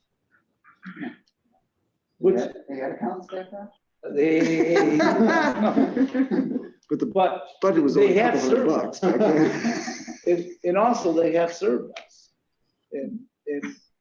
But I understand where everyone's coming from on this issue. I think 5 years is probably the right time to check and they have other proposals, but I get it. Anyone else? All right, hearing no more discussion, we have a motion by trustee Oliver, supported by clerk Posey, to approve the purchasing policy updates. Clerk Posey, will you call the roll? Yes, Mr. Chair. Trustee Oliver? Yes. Clerk Posey? Yes. Trustee Kuzma? No. Trustee Lucido? Yes. Trustee Nevers? Yes. Treasurer Drollet? Yes. Supervisor Viviano? Yes, the motion carries. Moving on to item 23 is a request to approve a contract for the design phase of Pitchford Park. Promotion. So moved. Mr. DeCaro. DeCaro, unmute your mic. Can't hear you. Either. Last one took a little while there, so I turned it off. Thank you, Mr. Chairman. Good evening, board members. Parks and Recreation Department is requesting permission to enter into contract for the design phase of Pitchford Park. At this time, we're recommending the contract be awarded to AEW for a price of $67,400. I've included the proposal from AEW and the confirmation of process memo from the purchasing specialist. This item has been reviewed by the engineering department, and I am available to answer any questions. Yeah. Any questions or comments at this moment? Questions, how long do you think, what did they estimate the time to have something back to us? The phase would have different phases, but it looks like site plan submittals would be July 1st. Phase 1 construction would start late this summer, early in the fall. And phase 2 construction would start next spring. So something would be completed this year, we hope. Good, thank you. Anything else? No more discussion. There's a motion by Treasurer Drollet, supported by Trustee Lucido, to approve the contract for the design phase of Pitchford Park. All in favor? Aye. All opposed? Motion carries. Thank you, board. Item 24 is a part-time wage assessment. Actually, a request to increase the wage scale for facilities and grounds part-time wages. Is there a motion? So moved. Support. Mr. Gelli. Thank you, Supervisor Viviano, and good evening, board members. We are entering into our busiest season and attempting to hire our part-time help. Unfortunately, I've found we are no longer able to compete with the surrounding community's part-time wages. We have surveyed local businesses, including municipalities, and have found that our current wages are below average. Facilities and grounds part-time wages have not been adjusted in over 5 years. We are hoping with this proposed wage restructure, it will allow us to be able to hire and retain part-time staffing to help with the maintenance of the township facilities. We have posted the job postings on the township website, reached out to local colleges, high schools, and current employee referrals in an effort to recruit qualified candidates. I intend to work with the HR director to increase our recruitment approaches. I am proposing a wage scale of $12 to $15 per hour based on experience, ability to handle responsibilities, and length of employment within the department. I am available to answer any questions. Yeah. Any questions or comments at this time? Okay, hearing none. We have a motion by Clerk Posey, supported by Treasurer Gillette, to approve the wage scale as laid out on the board memo. Base pay of $12 for new hires, going up to $15. Our most experienced part-time employees. All in favor? Aye. All opposed? Motion carries. Item 25 is a request to schedule the 2021-22 Macomb Township budget for public hearing. there a motion? So moved. Support. This item is fairly self-explanatory. We've been working on the budget and we are now prepared to go to public hearing. Any questions or comments? Okay, hearing none, we have a motion by Clerk Posey, supported by Trustee Nevers, to schedule the 2021-22 Macomb Township budget public hearings. All in favor? Aye. All opposed? And motion carries. Item 26 is the Water Ordinance Sprinkler Programming Advertising Campaign. Is there a motion? So move. Second. This item is something we came up with. Actually, Treasurer Gillette, I think you were going to add some clarity to this item for us, weren't you? I'll be happy to give a little background on it if it's appropriate. Let's start there. Okay, thank you. Well,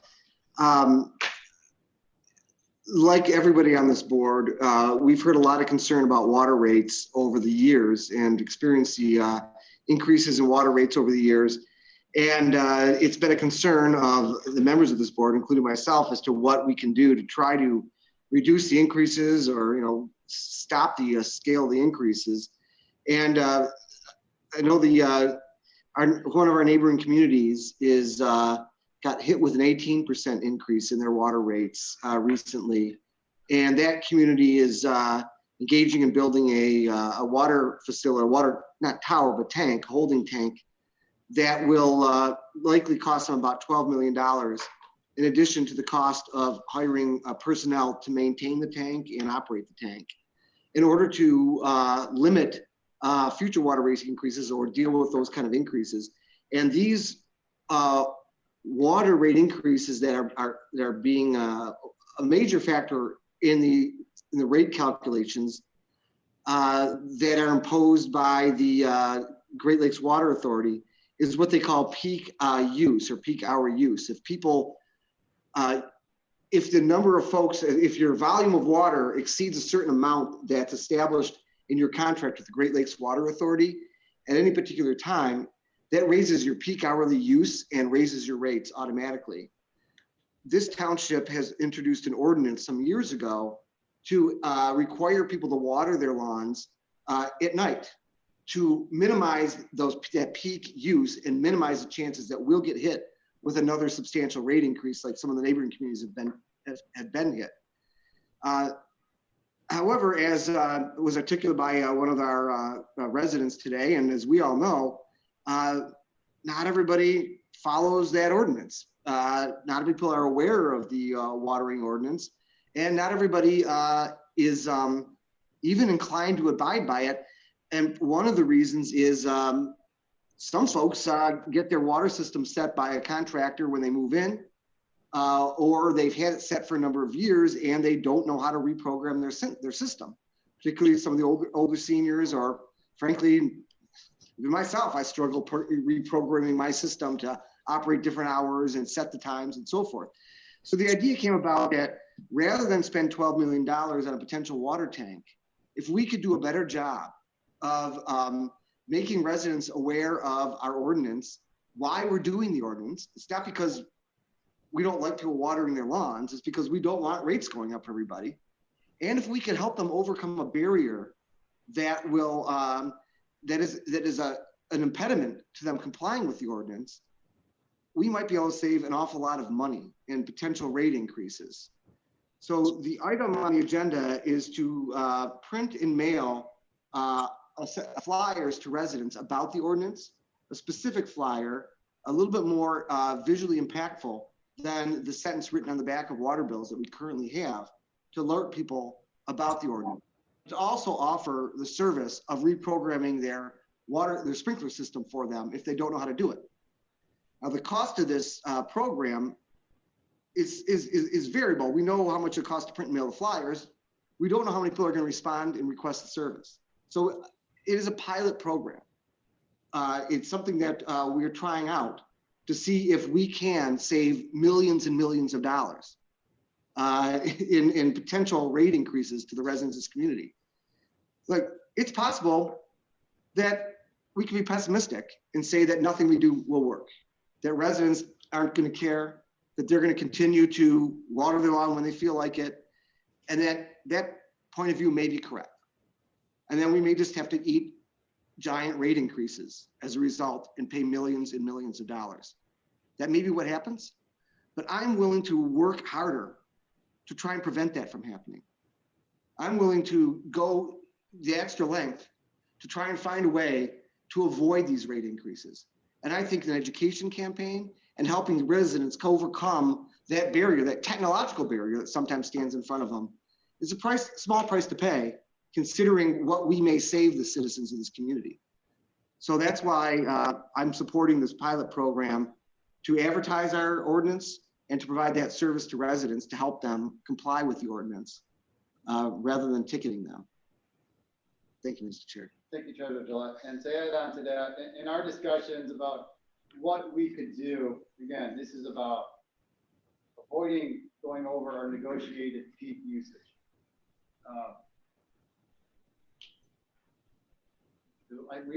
We determined sort of internally that not only would this advertising campaign offer the service, which I think will be beneficial to maybe a small select group of residents who choose to call us, but the bigger impact will be the fact that every household is going to get our flyer, 9x12, in the mail. It will serve as a reminder, and hopefully at least some percentage of those residents who receive it will look at it. It will remind them that, yes, we do have an ordinance. It will remind them the benefit of it, and they will take it upon themselves to make sure that their meter or their timers are scheduled to operate within the ordinance parameters, meaning they're not going to be watering their lawns between the hours of 5 a.m. and 11 p.m. So as much as this is a program to help those who may need it, it's even more so an information campaign to get the word out in the community that this effort on our part is important. And as Treasurer Gillette explained why, is it will allow us to avoid literally millions of dollars of potential increases. So $50,000 is a lot of money, but it's small in comparison to the potential savings. A lot of that is going to be spent on the mailers and the postage, and some of that will go towards a contractor who will offer the programming services. Again, we don't know how many people. We think 50,000 is probably well more than we're going to go through, but we had to put in a generous amount to cover it in case we somehow got a flood of residents who want to take advantage of that service. You know, and if they do, fantastic. That's even more residents who will now be in compliance with our ordinance, and we have an even better chance of staying out of exceeding our peak usage.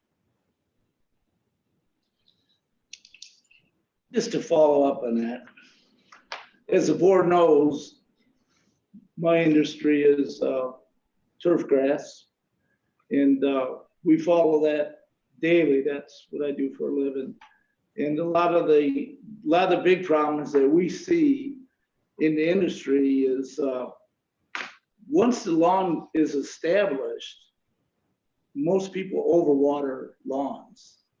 And we're involved with a national campaign on that same issue.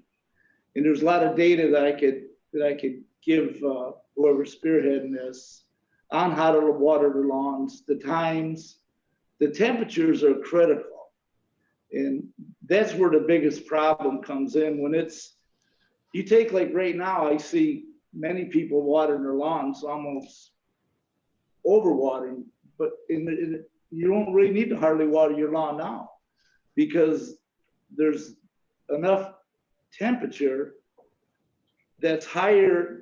The temperatures are not high enough now to really go into heavy lawn watering, and people do that. And so with this education, we could probably save a lot of water in this community just by educating the people on when to water, beware of the temperatures, beware of the amounts of water, beware of the weekly rains. If we start getting weekly rains, to reduce the amount of water. There's so many things you can do when it comes to watering your lawn. The only time you really need extensive water is when you put your new sod down. And once it takes, you can back right off the water. So there's a lot of data out there. I'll be happy to share that with you, and we could be able to put stuff together. Thank you, Trustee Oliver. I just have one question. I assume what we were giving here, this is kind of how we're looking at the flyer, looking at now. That is the flyer that we The developed draft, in-house. The question I have is, instead of at the top talking about free lawn sprinkler programming, it looks like we're trying to sell sprinkler programming. Why not put up at the top, help lower your water rates? That would grab my attention more than somebody saying they're gonna help me program my sprinkler. I think that would kind of get the point of the flyer across. That was a debate that we had. What would get the most people's attention? In my experience from growing up in retail, nothing beat the word free. I tell you, if I said something free, I gave anything away, I got a flock of people.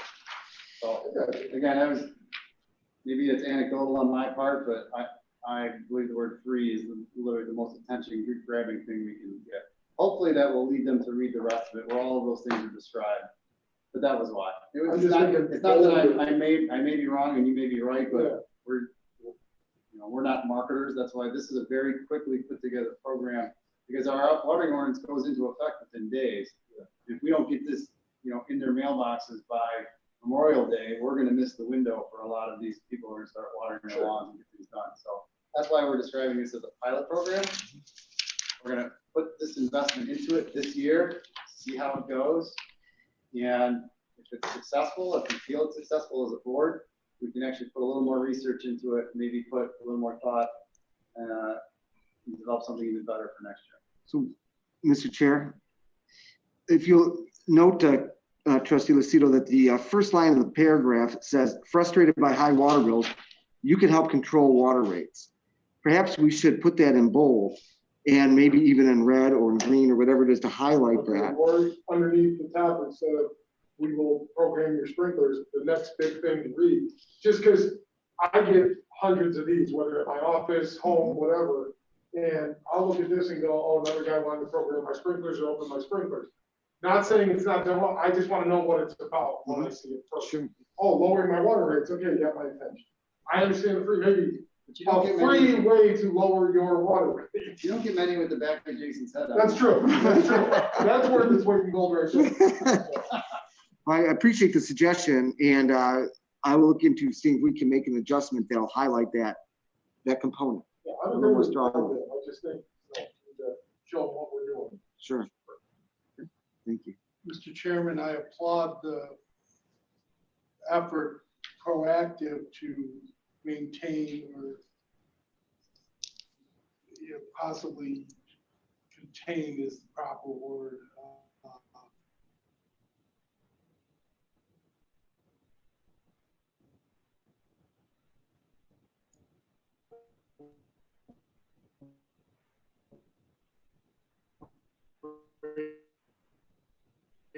Increases. However, as well. Again, I applaud that these millions and millions of dollars are passing through the municipality of the township and is taking money from the households of the residents of the township, where, the former boards would just throw up their arms and say that's the way that it is and there's nothing that can be done. I got caught up in other matters, what is the total expense? Has it been projected? We don't know, because we don't know how many people are going to call. The rate that we were given to do the programming is $55 per visit per household. If 500 people call. Is there a room where would it come from in the budget, Mr. Chair? It's coming from the water and sewer budget. I would be in support of any efforts, and I want the residents to know that I'm actively pursuing with other members of the board, other aspects of the water bills. This is not something that's going to go undealt with, and it's going to be is a major concern of the residents, and this board takes it very seriously. And a lot goes on that doesn't happen as long as there's no quorum. There's discussions taking place between trustees and members of the elected officials. So I want people to know that the campaign promises that were made are going to be kept to the best of our ability. Thank you, Mr. Chairman. If I can maybe clarify, and maybe I'm wrong, but Mr. Van Tiffelen or Mr. Wangman may be able to weigh in. You said that the Great Lakes Water Authority manipulates the peak, but my understanding, right, is that we negotiate the peak, which is how I believe Shelby got in trouble, because they kept negotiating it lower, hoping to stay out of it, and then eventually they got caught by a hot summer. So we actually have some control of what our quote peak is, and obviously the larger peak we request or negotiate with them, the more they charge us. And then if we exceed the peak, they charge us even more. Yeah. But you are right, they are a monopoly. And this is, I guess, our attempt in one way to control how that affects us. Mr. Chairman, I've been following the water issue since 2010. Each one of these contracts and the renewals and the amendments have been voted by the board, previous boards, without exception unanimously in favor of these contracts. I've reviewed the minutes of these meetings with Mr. Wangland and Mr. Van Tiffelen and the Great Lakes Water Authority representatives, and I see little if no negotiation going on. It is a monopoly. It's a lopsided affair. They basically throw their demands down on the table. Take it or leave it. And I think it's long overdue, and I'm glad to see that there's action. I'm in support of this motion. Thank you, Trustee. Just so that I know for myself, Jim and Jerry, am I correct that we actually have, at least in, and again, Mr. Guzman was right, there's a lot of it we just have no control over, and they're our monopoly. But as far as actually what the peak is, do we have some input there? Yes, that's really what is being negotiated when the contract is open, is what are the new numbers? What are the daily use numbers, and what are the peaks? And they actually run, we sit and we talk and we run different options and rates associated with those options. The trick is to try and predict for the next 4 years what our peaks are going to be. And in a growing community where we're building 500 houses a year, we're gaining population, which could add to the peak, depending on because all those new houses are either irrigating because they're planting new sod, like Charlie mentioned. And also the weather. What's the weather going to be like the next 4 years?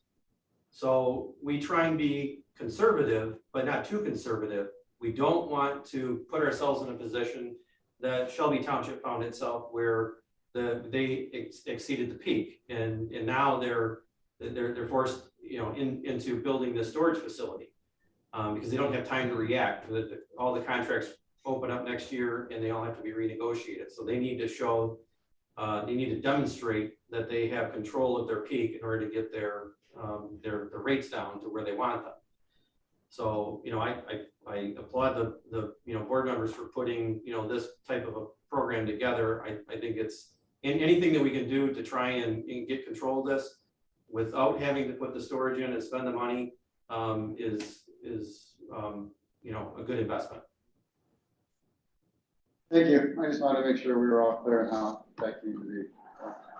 Mr. Chairman, if I may add, in 2018, I worked with both Jim and Jerry. We tried to strategize different ideas on how to educate the residents on this ordinance when we saw that there were rate increases due to our peak usage continually to go up. We rolled out a few of the ideas in 2018, and we saw a reduction in our peak hours with just putting a minimal amount of effort into education. We promoted it at the concerts in the park. We put some information out on the website, on our main pages, and attempted different ideas, and nothing as robust as this program. So I do think it does work. And when we continue to brainstorm these ideas and use pilot programs like this, hopefully we just continue to benefit from them. So I applaud the additional effort put into this new pilot program as well. And I think that education is important. As Mr. Van Tippel mentioned, we have almost 500 new building permits a year. And I don't know that every new homeowner familiarizes themselves with our ordinances.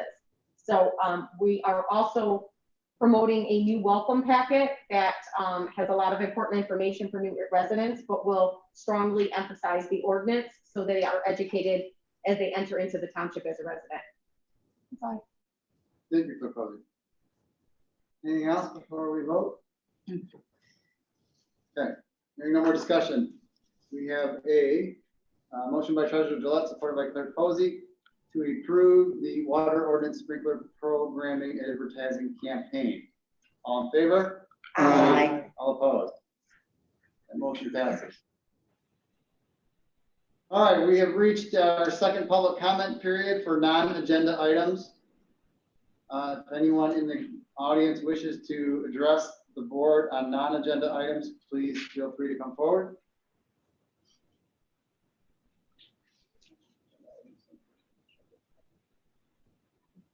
Ben Cochran, it just goes back to this. I misheard with the mask. Previous one was for agenda item. So down with the petition, halfway, the exclusive project. Request that it could be put on the agenda. Thank you. I think that was my fault, so I don't think I said agenda. Yeah, no, it was, thank you. Thank you, appreciate it.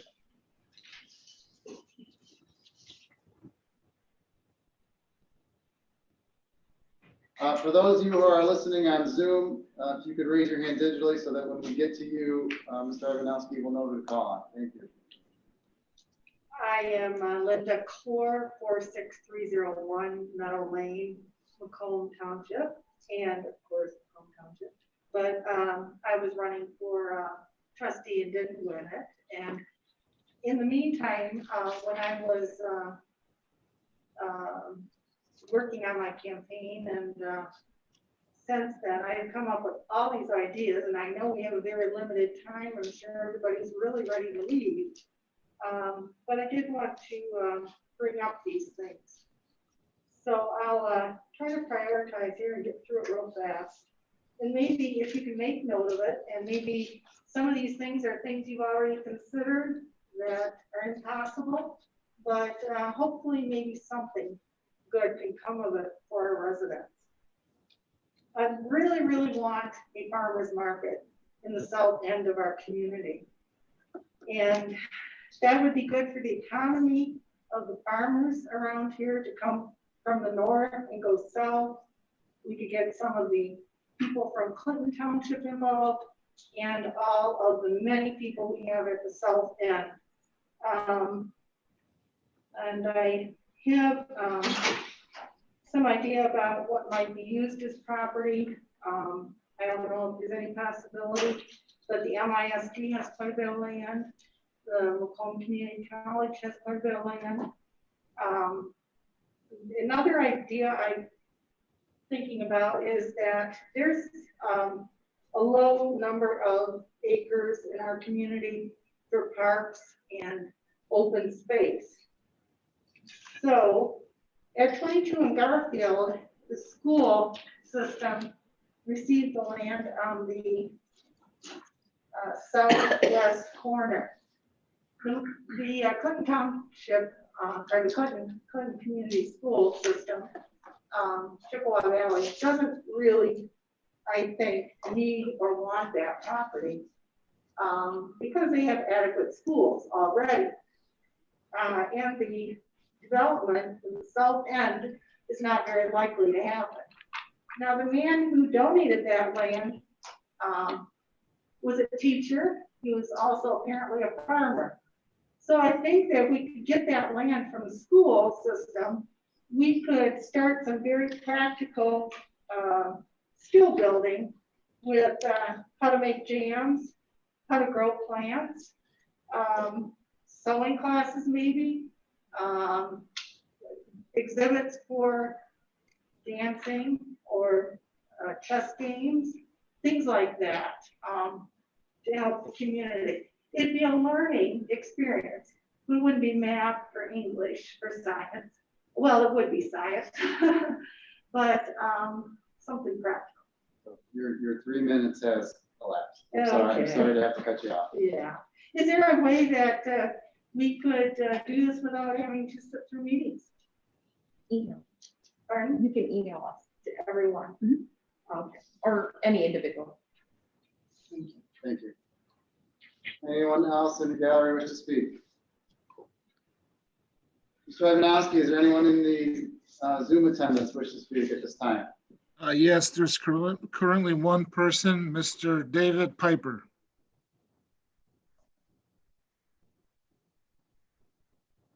Go ahead, Mr. Piper. My name's Dave Piper. I live at 15889 Van Meter, and I am a member of the Friends Macomb Township organization. It's 100% all volunteers. And I just want to advertise that we are hosting a bottle and can drive this Sunday in the parking lot of the Glenn Peters School for their benefit. Glenn Peters School is, they cater to special needs children. Our organization has been around for years. We give scholarships and we help the school as much as we can. Because of COVID, we have been limited on our fundraising. And so we've been doing these bottle and can drives now since the first of the year. And it's worked out real well. And we're just hoping that the community will continue to support us. It's like I said, it's this Sunday in the parking lot at 46650 Heidenreich Road, just south of 21 Mile. It'll be from 11 a.m. to 2 p.m. And our volunteers will be there to take your donations. So we appreciate the community support. Thank you, Mr. Piper. Anyone else, Mr. Ivanowski? Nobody else, Mr. Supervisor. All right, we will now close public comment. Moving on to board comments. Trustee Kuzmano. Nothing this evening, Mr. Chairman. I think I talked too much already. Mr. Oliver. I'm good. Trustee Lucido. Trustee Nevers. Yes, I would like to take this opportunity to thank Leon for continually looking for ways to save money. He always looks outside the box, never pessimistic, always looking on the bright side. And I've been, without being redundant, I've been around here for a very long time. I have seen people come to these meetings and that are so stressed over large water bills. And some of them are just outrageous. So anything that can be done to help people understand. In fact, there's a gentleman sitting in the audience right now that does it changes all my water programming. So I don't need this service thanks to him, but people that are a little older need that help, and to see this and know that it can happen, it's great. And so I congratulate Mr. Jolette on all his clever ideas and his eloquent explanations. Thank you. Thank you, Trustee Nevers. Treasurer Jolette. Well, now I have to say something. I wasn't planning on it, but Trustee Nevers, thank you for that compliment. But I have to tell you that nothing that I do or any individual member on this board thinks of or wants to work on can be accomplished without people that are not working toward that same end. And we have a great board here, in my opinion. And I have to tell you how much I've served in a number of different elected bodies at the state level, at the county level, and others. And this particular board, I think, makes me, and I suspect other members, want to do more and want to do better, because we know we have similarly minded folks in this township, in our departments, in our board, and in our community that really are working in the same broad direction. What we can do, what we can deliver the best for our residents, and willing to go that little extra work. Nobody's fallen into a rut. Everybody's eager to go. Everybody's looking for something more they can do. And that's attributed, I appreciate Nancy, but not to me, but it's attributed to this whole board and, every person on it and our department heads, but also, to my full-time colleagues who spend every day here. And it would be easy to fall into a rut for some folks, like everyone does at any job they're having. But I see the enthusiasm for making changes that is very encouraging.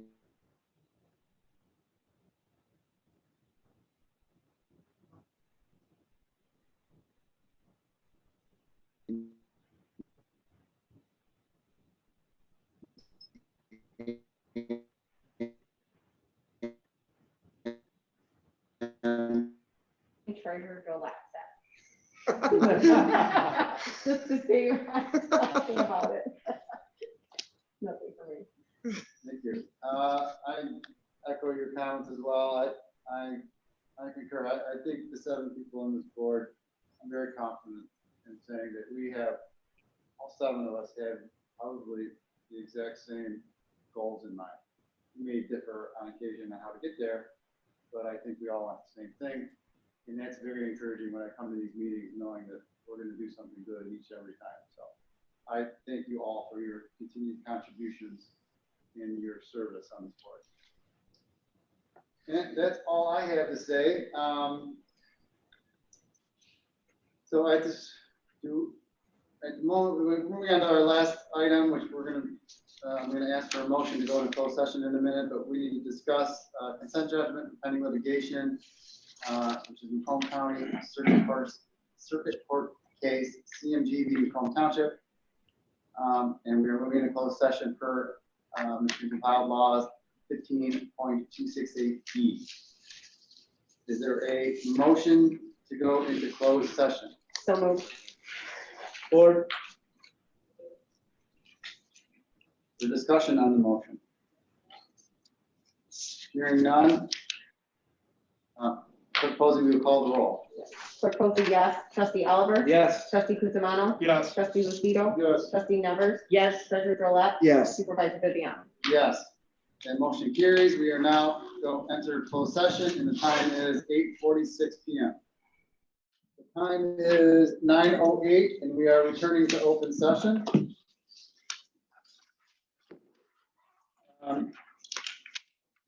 There a motion to adopt the consent judgment as discussed in closed session? So move. Or,